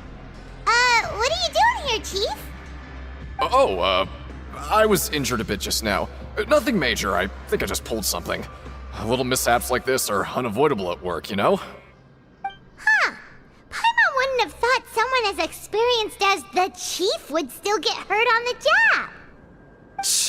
I just knew you would say that. This is pretty embarrassing. Where's Siegeween when you need her anyway?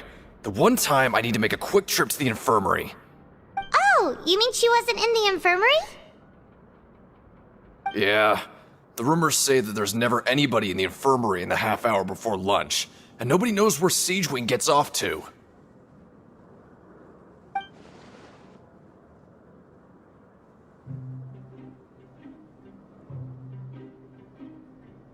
Huh. That's actually really strange. Siegeween's always super dedicated to her work.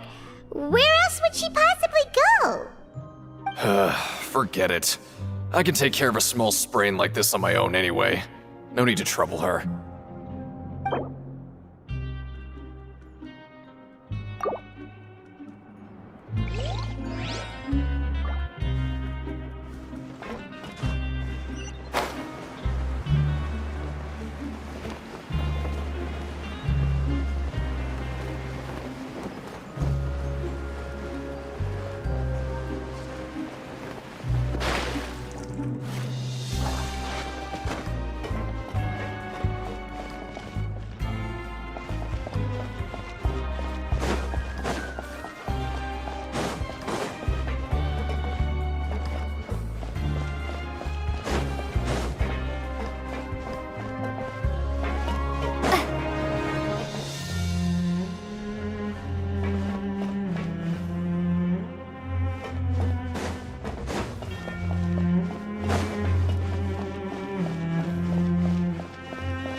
Looks like a research notebook. That suspicious guy peeking into the infirmary just now. Are they a fan of Siegewing? He must have dropped this. Let Paimon read it real quick. The Melusine perceive the world very differently from humans. There are significant deviations. As a result, their sense of aesthetics and beauty is also very different from that of humans. This must be taken into consideration when giving gifts. Whoa, this all sounds pretty serious. He sure did his homework.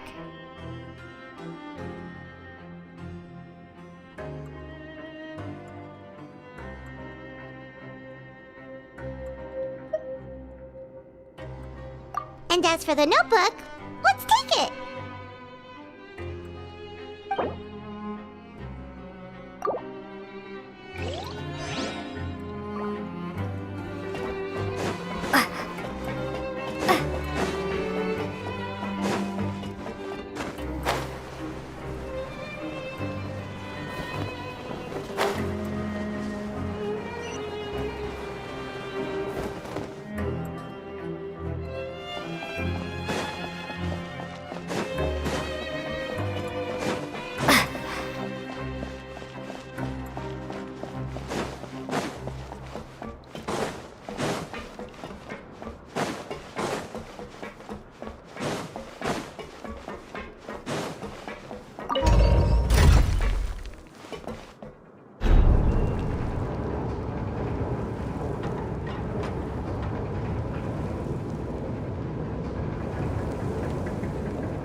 Siegewing? Aren't you supposed to be in the infirmary? What are you doing in the production zone? Hello, Traveler. Paimon. Everyone's usually busy around now, and we don't have any patients to look after in the infirmary. I thought I'd come here and enjoy the sight of everyone hard at work. Enjoy? What's there to enjoy here? It's really worth watching. I often stand here and observe everyone. Humans are just so interesting and adorable. I like to watch your expressions while you work. Are you talking about pets or people? Oh, I can see why you think that, but you shouldn't jump to conclusions. See, we Melazines are a different species, and we see the world very differently from humans. It's very easy for me to observe everyone's condition. All it takes is one look, and I can tell which workers are exhausted. Wait, Melazines can see that? Huh. That does sound useful for being a nurse.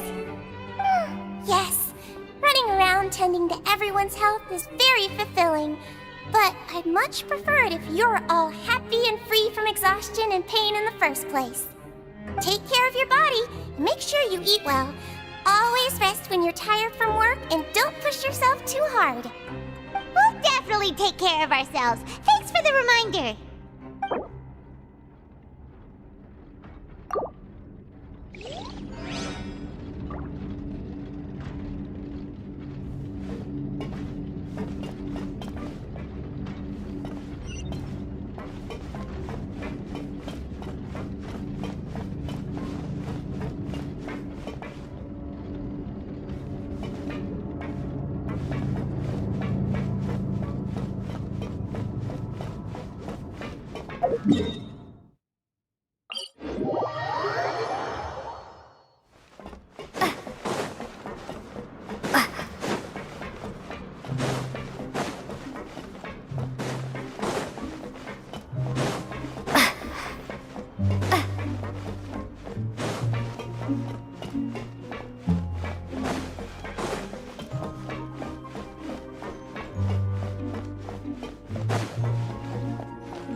Okay, you should rest up. We'll be back at it tomorrow. So after working a few days straight, we got some strange meat in our lunch. What was that all about? Has our investigation turned up anything useful recently?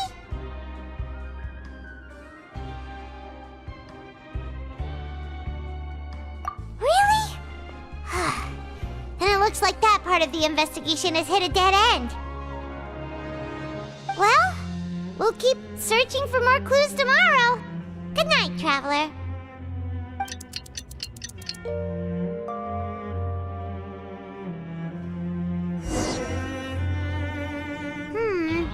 Maybe we can make some progress in our investigation today. What do you have planned for us?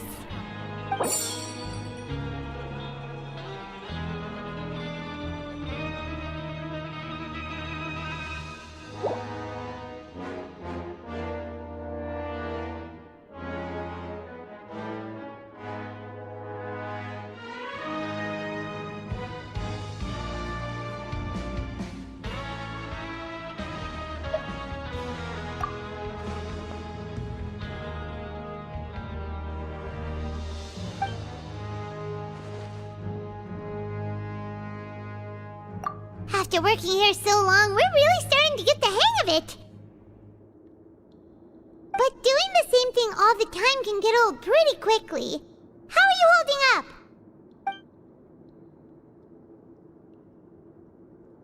Yeah, it's good to kick back and relax once in a while.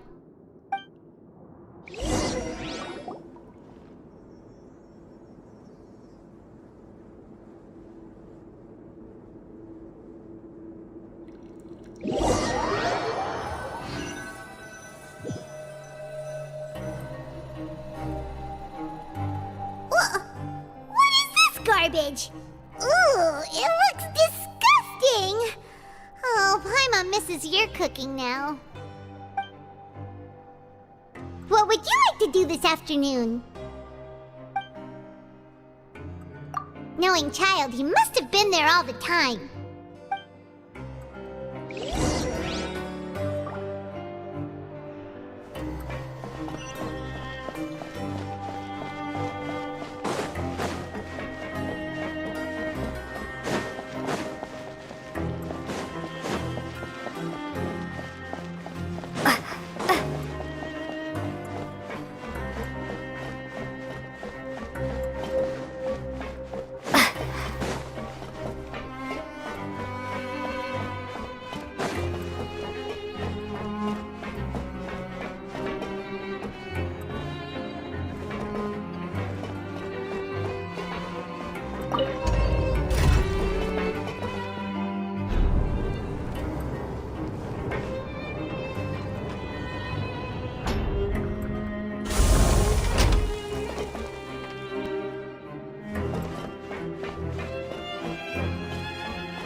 Oh, you must be the Traveler, huh?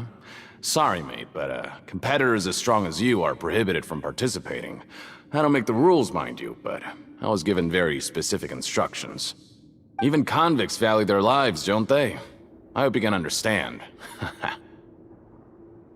But we have a game here that'll let you show off your strength, and you'll even earn some credit coupons in the process. What do you think? Interested?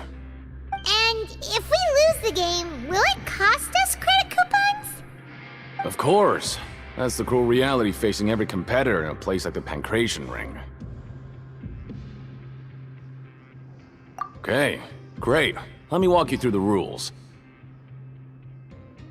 The targets in front of you will pop up one after another. You'll need to hit the targets in the same order that they popped up. If you can complete a few rounds in a row with no mistakes, then you'll win credit coupons.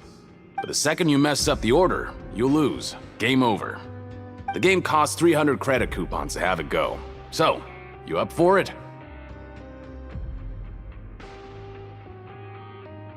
Thanks for your patronage, mate. Now, let the game begin.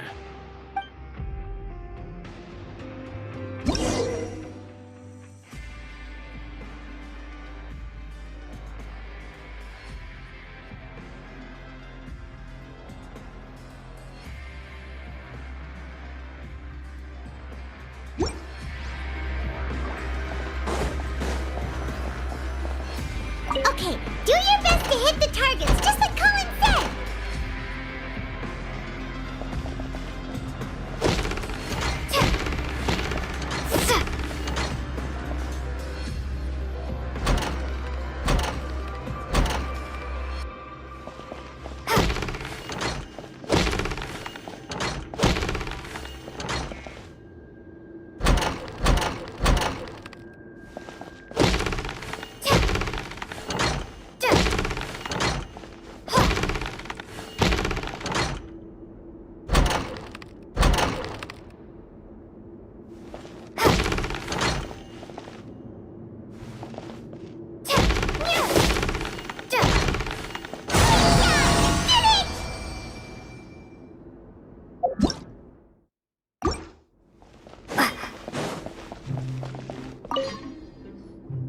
Your strength really shouldn't be underestimated.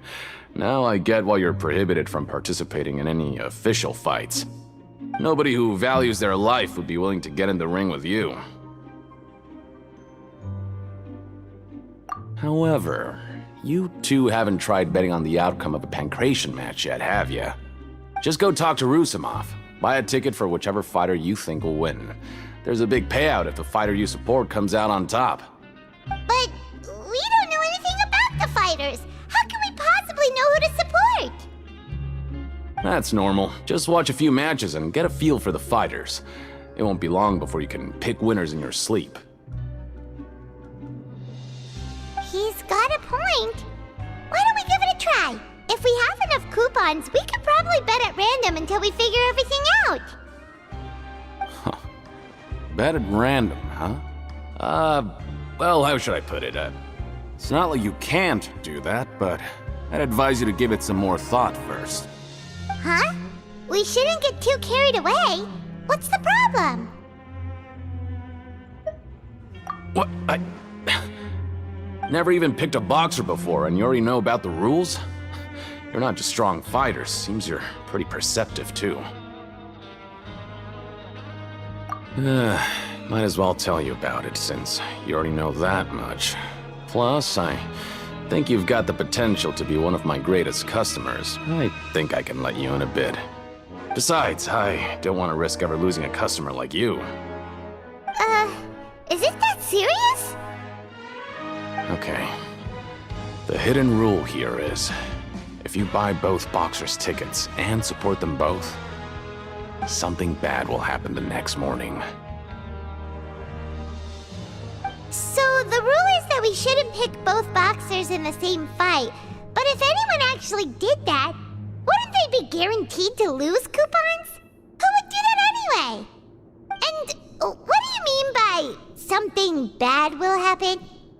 How would I know? Not like I'm stupid enough to do that. But I've heard a story about the rule. According to the rumor, there was a masked boxer who possessed incredible skill and power. None of his opponents even stood a chance against him. However, in the final match, the organizers told him to take off his mask. He refused and never showed up to the fight. And after that, he was never seen again. Some say he died, or that he was taken care of by the event's organizers. But everyone remembers that he was someone who cherished honor above all else. In his eyes, supporting both boxers in a match would dishonor the competition itself. So you mean it's like a curse? He'll take vengeance on anyone who does that?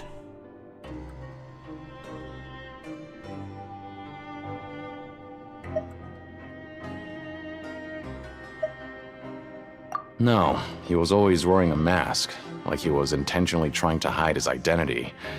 I don't even know anything about his past. Traveler, do you think that boxer was...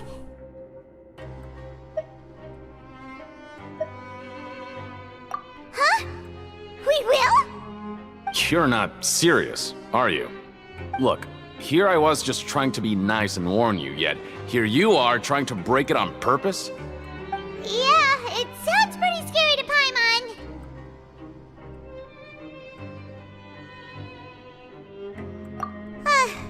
Seems you've made up your mind. Just be sure to protect Paimon, okay? Betting on both fighters will set you back about 3,000 credit coupons. If you have enough, then go ahead and give it a try. Just don't come running back to me if something happens.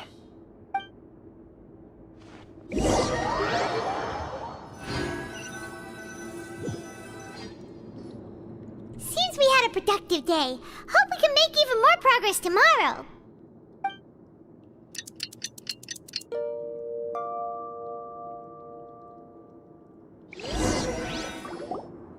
Oh, Paimon doesn't want to get up. Paimon still feels completely exhausted from yesterday. What do you have planned for us?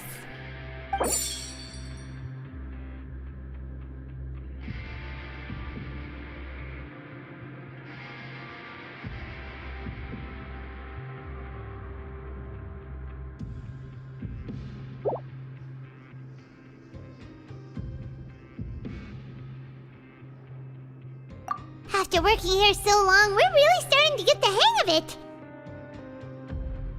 But doing the same thing all the time can get old pretty quickly. How are you holding up?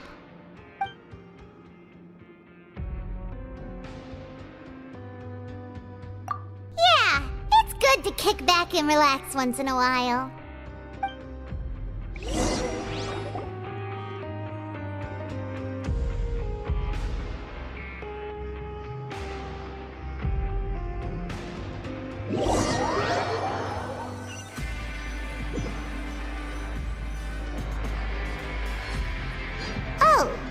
Just just a regular meal set. Guess Paimon shouldn't get her hopes up.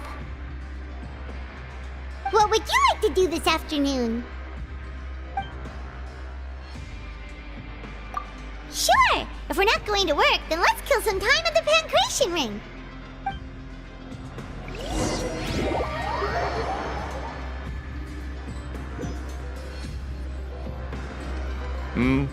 Are you two here to buy tickets?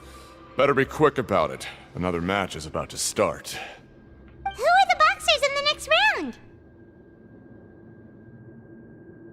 We have the reigning champ, Le Grappler, versus a contender from the Eastern Prison Block, Demon Horde. Are those their nicknames, or did they choose those names themselves? Either way, super weird. Since you're new around here, I'll help you out and give you a little suggestion. Even though Le Grappler is the crowd favorite, Demon Horde is a first-class dark horse with incredible potential. Anyway, for this match, I recommend that you pick... Huh? For both fighters? I can tell you're new to this, but I didn't think you were completely clueless. Maybe you don't quite understand the rules, no?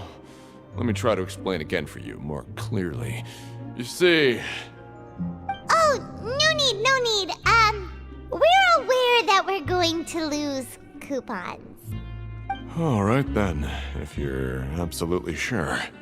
Remember, no refunds once you buy the tickets.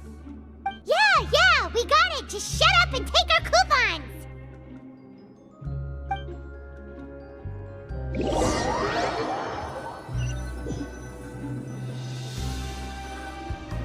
Aw, looks like we won't get a chance to sleep in as long as we're here. Let's get to bed early.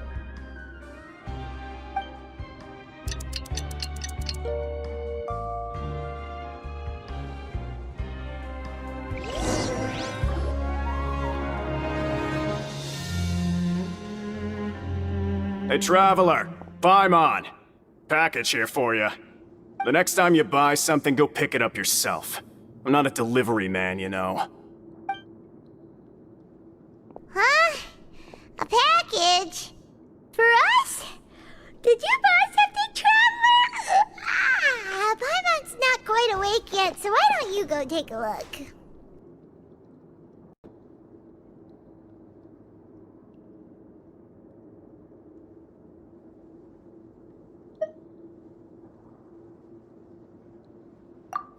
Right!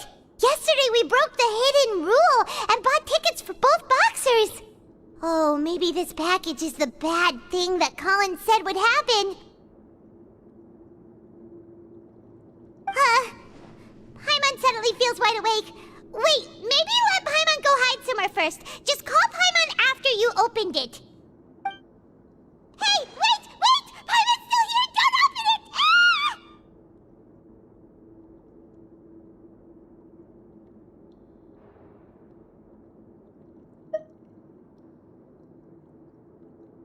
Huh? What is it? Are you okay? Let Paimon take a peek too. Oh, it's just a small bottle. But the color of the liquid inside looks so wrong. Almost like... Alright, that's enough of that. No need to say it out loud. Paimon already knows what you're trying to say. Ugh! No way! Get that stuff away from Paimon!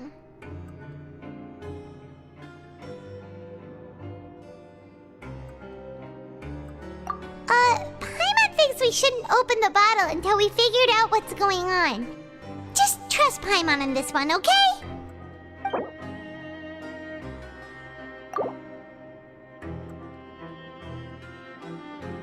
What do you have planned for us?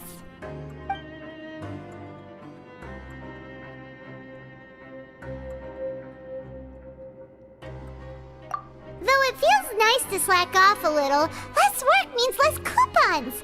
Let's make the most of our morning.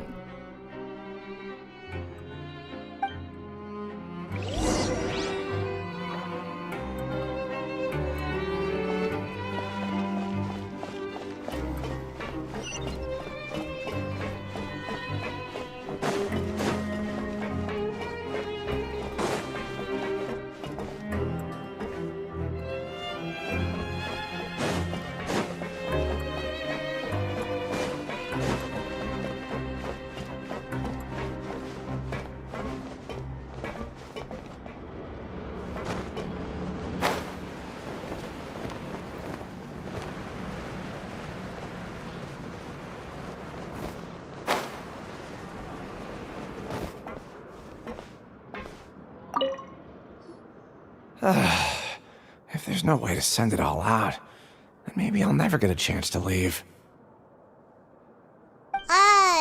Who are you? We've never seen you before, and you don't look like a fellow convict. I'm not! Of course I'm not. Please, don't mistake me for a criminal. I'm a good, law-abiding citizen. Then what are you doing here? You sure seem anxious about something. I'm a promoter for Fontico, and I'm usually responsible for promoting our drink products. I thought I could complete my task here quickly and return to headquarters, but I've been here way longer than I anticipated. Oh, a promoter from Fontico? So what kind of problem did you run into? I'm so upset. It's all because of that Duke. After discussing the company's promotional plans with him, he told me outright that my project was worthless. However, in light of our long history of successful collaboration, I still tried to patiently explain the details. However, to my surprise, he just cut me off while I was speaking. Let me take a moment and recall his exact words. I'm just gonna stop you there and say no. If anything, I'm saving you time. It seems you don't fully understand the value of credit coupons here, nor do you understand the value of your own products. The former is because you are from the overworld. That's understandable, and I don't blame you for that. But as for the latter, only someone monumentally stupid, so breathtakingly stupid that they were completely ignorant of the value of credit coupons, despite living in the underworld, would ever possibly consider buying your drink. Let's just forget it. Anyway, that's how he rejected my proposal and asked me to come up with another solution with the condition that it doesn't cause any trouble for him. Can you believe that guy? Well, he is the head honcho here. Not much you can do about that. We met him too and could tell that he's the kind of guy that's hard to pin down. Fine. I know I should just let it go. I'm on his turf after all. His house, his rules.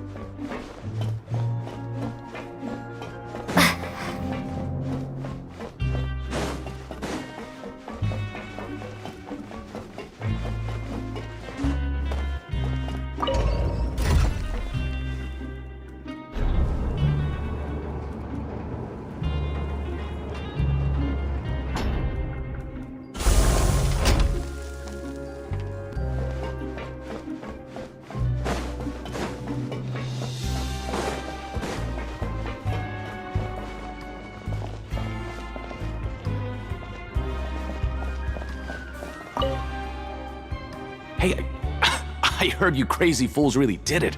You bought tickets to support both fighters, didn't ya? Well, did anything happen? Well, the next day we received a mysterious package, but we still haven't made any sense of the contents. So it is real. You didn't become cursed or anything like that, did ya? Are you both still okay? Wait. Are you sure that it's still you controlling your bodies right now? Paimon's not sure. What do you think, Traveler? Is Paimon still Paimon? Oh, okay. Well, that's good. Yeah, you two don't seem to have changed at all. But I wouldn't let your guard down just yet. Still, I didn't expect you would actually do it.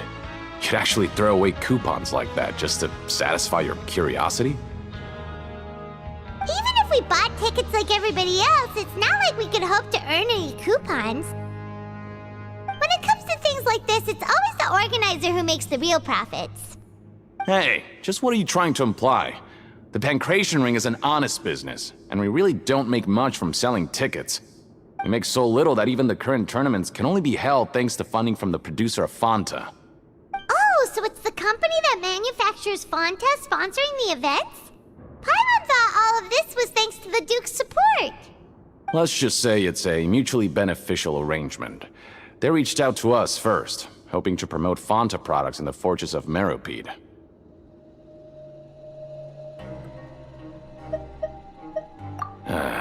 Anyway, you try and take extra good care of yourselves these next few days, you hear?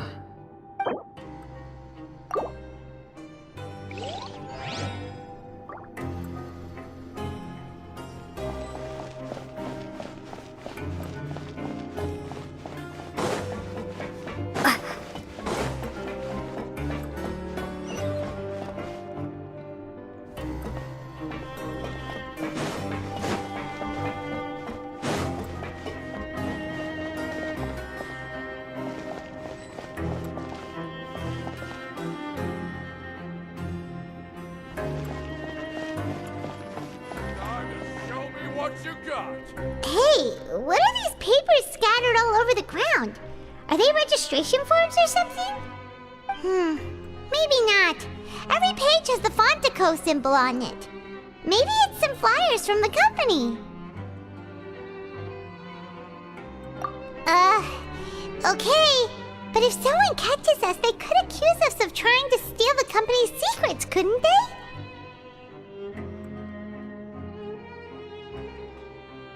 Oh, you're right. Guess there's nothing to worry about then. Let Paimon have a look here. Without assistance from the Fontaine Research Institute, development of the new product has been slow, and some researchers on the project have voiced concerns. We have no choice but to let the new product undergo the first phase of promotional trials without a designated name or packaging. We will adjust the direction of future development according to feedback. We have decided to only conduct closed, small-scale trials for the time being. Sure doesn't seem like anything unusual. The company is just trying to develop some new products besides Fanta. But it sounds like things aren't going well at all. Let's put these papers back where we found them and make it look like nobody went through them. Okay, good.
Here without even thinking about it.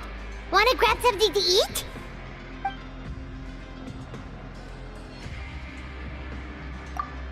Alright, but remember that we bought this time with coupons, so let's make better use of it next time.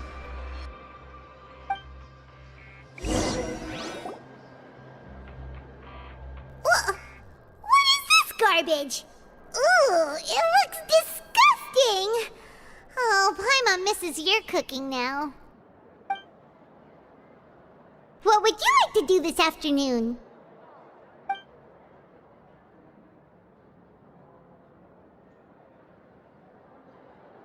After working here so long, we're really starting to get the hang of it. But doing the same thing all the time can get old pretty quickly. How are you holding up? Yeah, it's good to kick back and relax once in a while.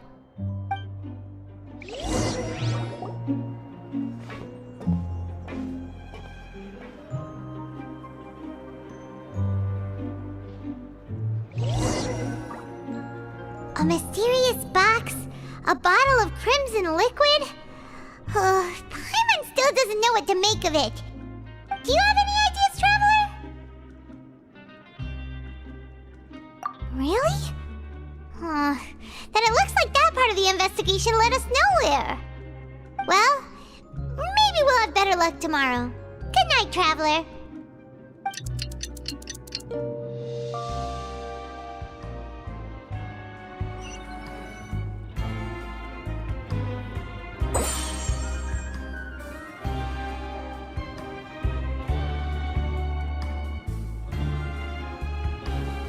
Okay, so we've investigated 2 of the hidden rules. Paimon didn't think this prison would have so many weird things going on. We'd better pick up the pace with our investigation, otherwise we'll never get anywhere. Yeah, let's skip work for now and put our time to good use.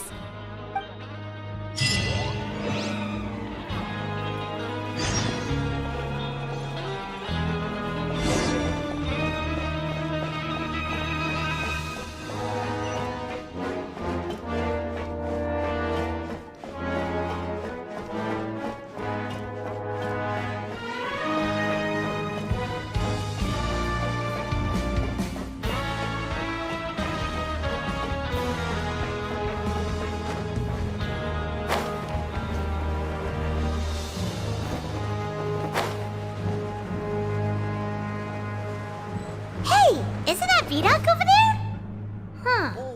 Is it just Paimon, or are there fewer people than usual here today?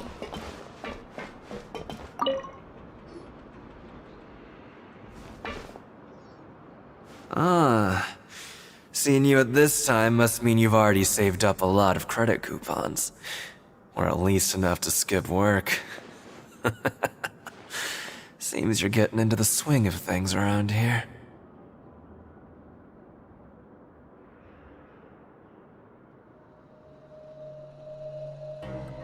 Impressive. Very impressive. So, now can you tell us about the hidden rules you know? If that's what you want to know, I guess you couldn't have come at a better time. Huh? What do you mean it's a good time? Leonid and those other pesky broke urchins have all gone to work in the production zone. I wouldn't want them listening in without paying up. We get it! Just tell us already!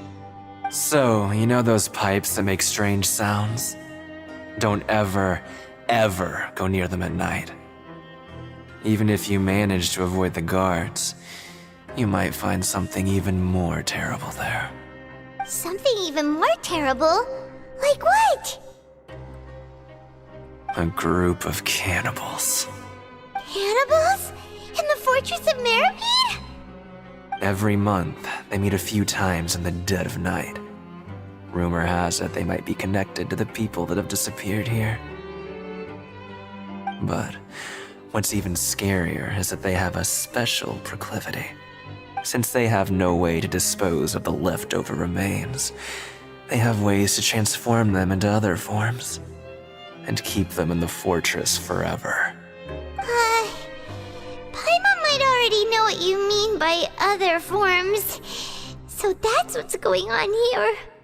Oh, Paimon's stomach doesn't feel so good.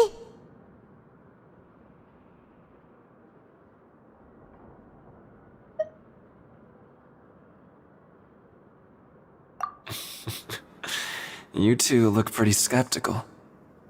No matter, learning the truth behind dark secrets isn't necessarily a good thing. I've got things to do too. I suggest you just act like I never told you anything. Traveler, can we just trust him on this one? Oh, Paimon doesn't want her blood and flesh entombed here for all eternity?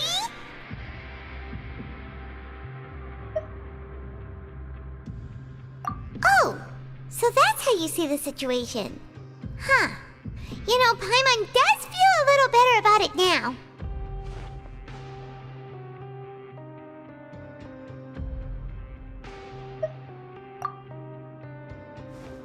When will all the secrets end?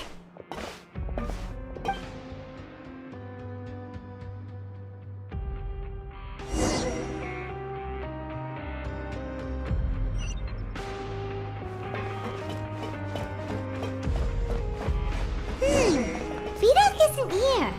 But the guys who went to work in the morning are back. Let's go ask them! Always at your service. Just stay away from me.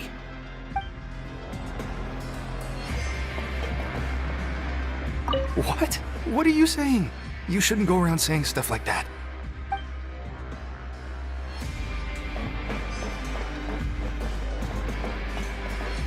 What are you talking about? Listen, you should keep your nose out of other people's business. Their attitude sure is suspicious. Like they're trying to avoid us.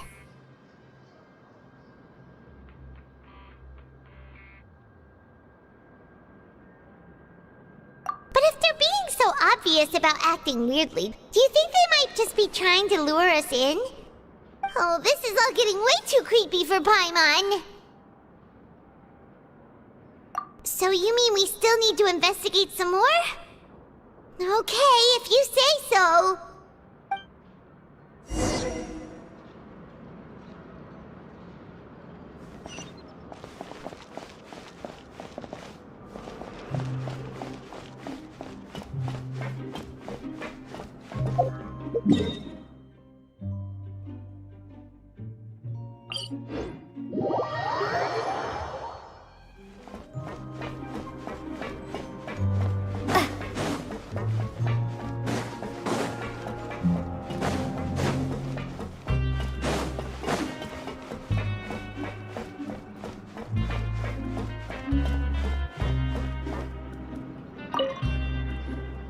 Hello, Fielding. What do you want? Criminals like you ought to be working right now. Catch my drift. We just want to ask you a simple question. Have you ever discovered anything odd during your nighttime patrols? Why are you asking about something like that? Whatever happens at night isn't your concern. All you need to worry about is getting enough sleep. Well...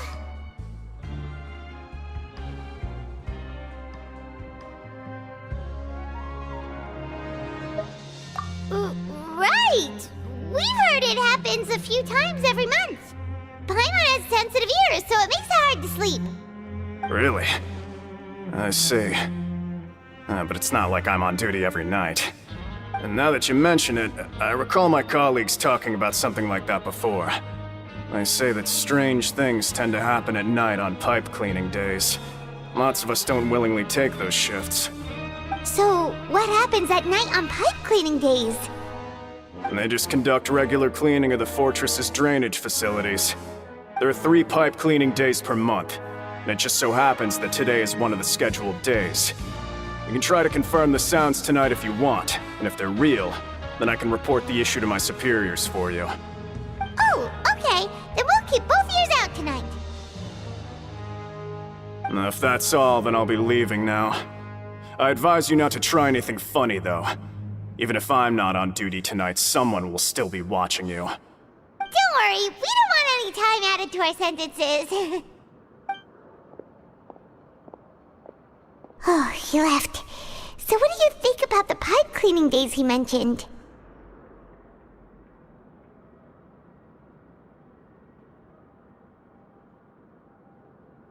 Right, both are a possibility. But Fielding did say that tonight is a cleaning night. Paimon knew you would say that. Alright, sounds like we'll be up all night tonight then. Paimon just hopes the guards don't catch us.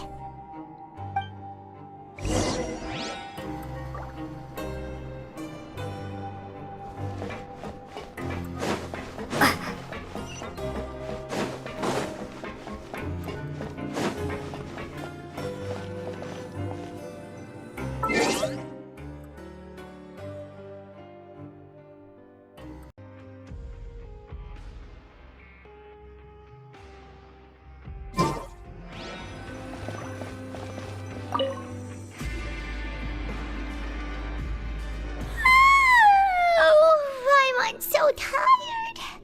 But we can't sleep yet. They'll be cleaning the pipes tonight, so it's the perfect chance for us to investigate.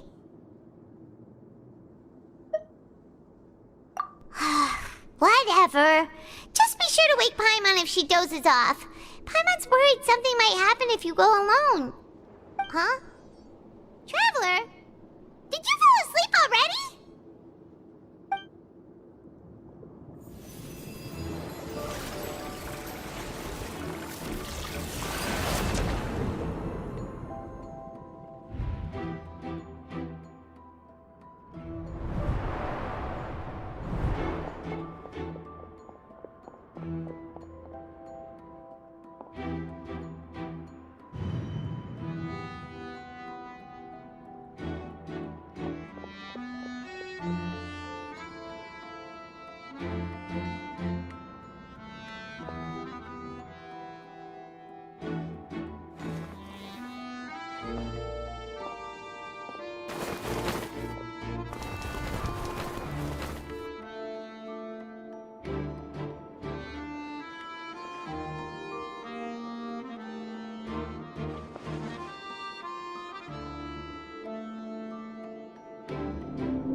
Traveler, come on, wake up!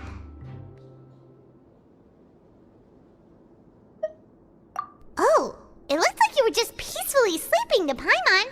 Well, what did you see this time? Really? So we're finally starting to figure out what actually happened! But what about the cannibals? How do you explain them? Okay, well, it's about time for us to get moving. Just be careful to avoid the patrolling guards.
Careful! We'll get in trouble if the guards catch us.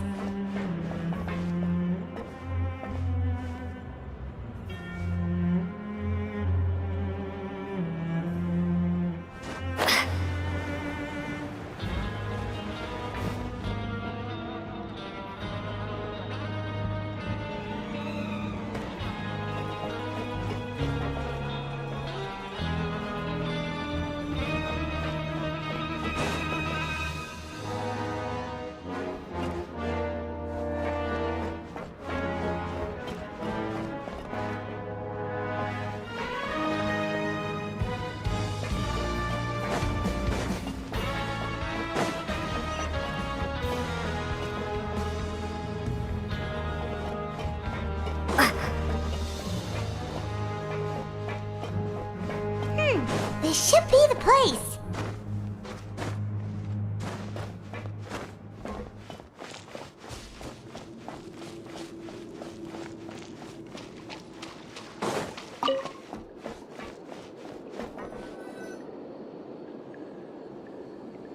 What?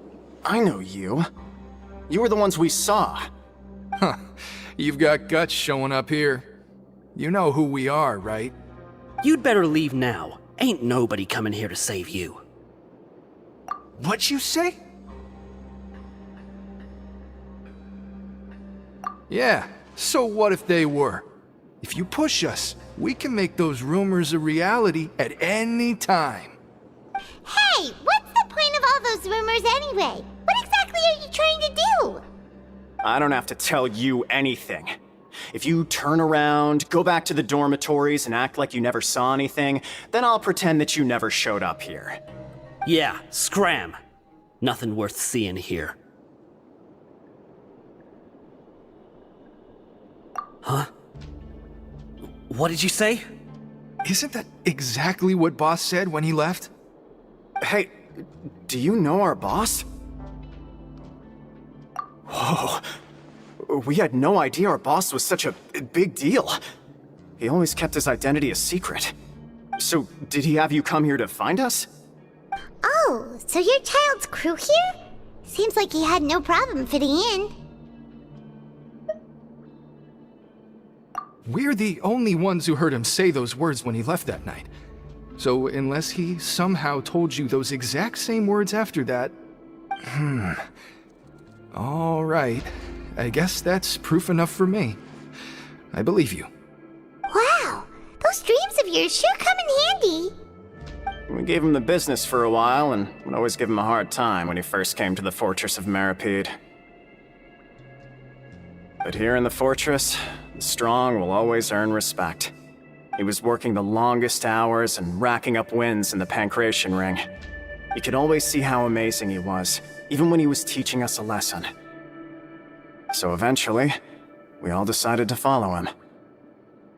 But one day, he suddenly told us that he had to find a way to escape this place, no matter the cost. He said it was because he heard that call again. And as his crew, if the boss wants something, then it's our job to get it done. So, we got to work, and used the hidden rules that were here to make up and spread the rumor about the cannibal rule. We just wanted to give him a better chance of escaping on a night after the pipes had been cleaned. Oh, thanks to your rumor, nobody would want to come anywhere near here, prisoner or guard. Wow, it sure is easy to exploit people's fear of the unknown. But has a child already escaped? Why are you all still coming here after pipe cleaning day? Because as far as we know, the pipe he went into isn't actually an exit. It should be a dead end. It leads to an abandoned factory area, and even if there were a way to escape from there into the sea, we're still way too deep. No one could ever reach the surface alive. But Boss still insisted on going in. It's like he was obsessed about it. So we told him that we'd pretend as if he never existed while he was gone. And that if he wanted to come back, he should wait for nighttime on a pipe cleaning day. That way, we could meet him here and help cover the whole thing up. So you come and wait here through the night a few times a month just because of that promise? Yeah, but it's been so long now. We already know in our hearts that he must have managed to escape somehow. Is it also possible that something unfortunate happened to him? Nothing could ever defeat Boss or slow him down. It's one thing we know for sure. Okay. Paimon was just brainstorming possibilities. Alright. Keep quiet and follow us.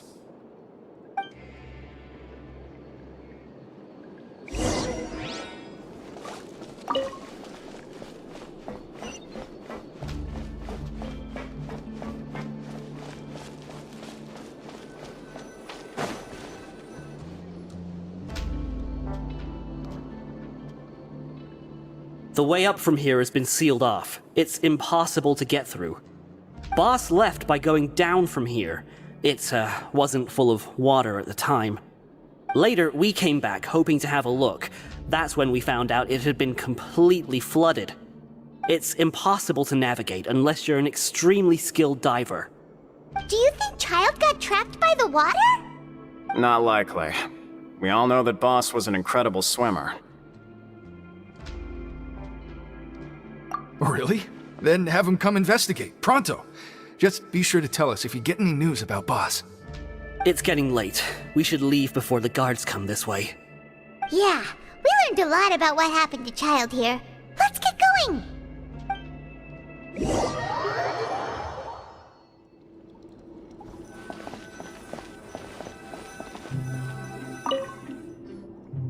Whew.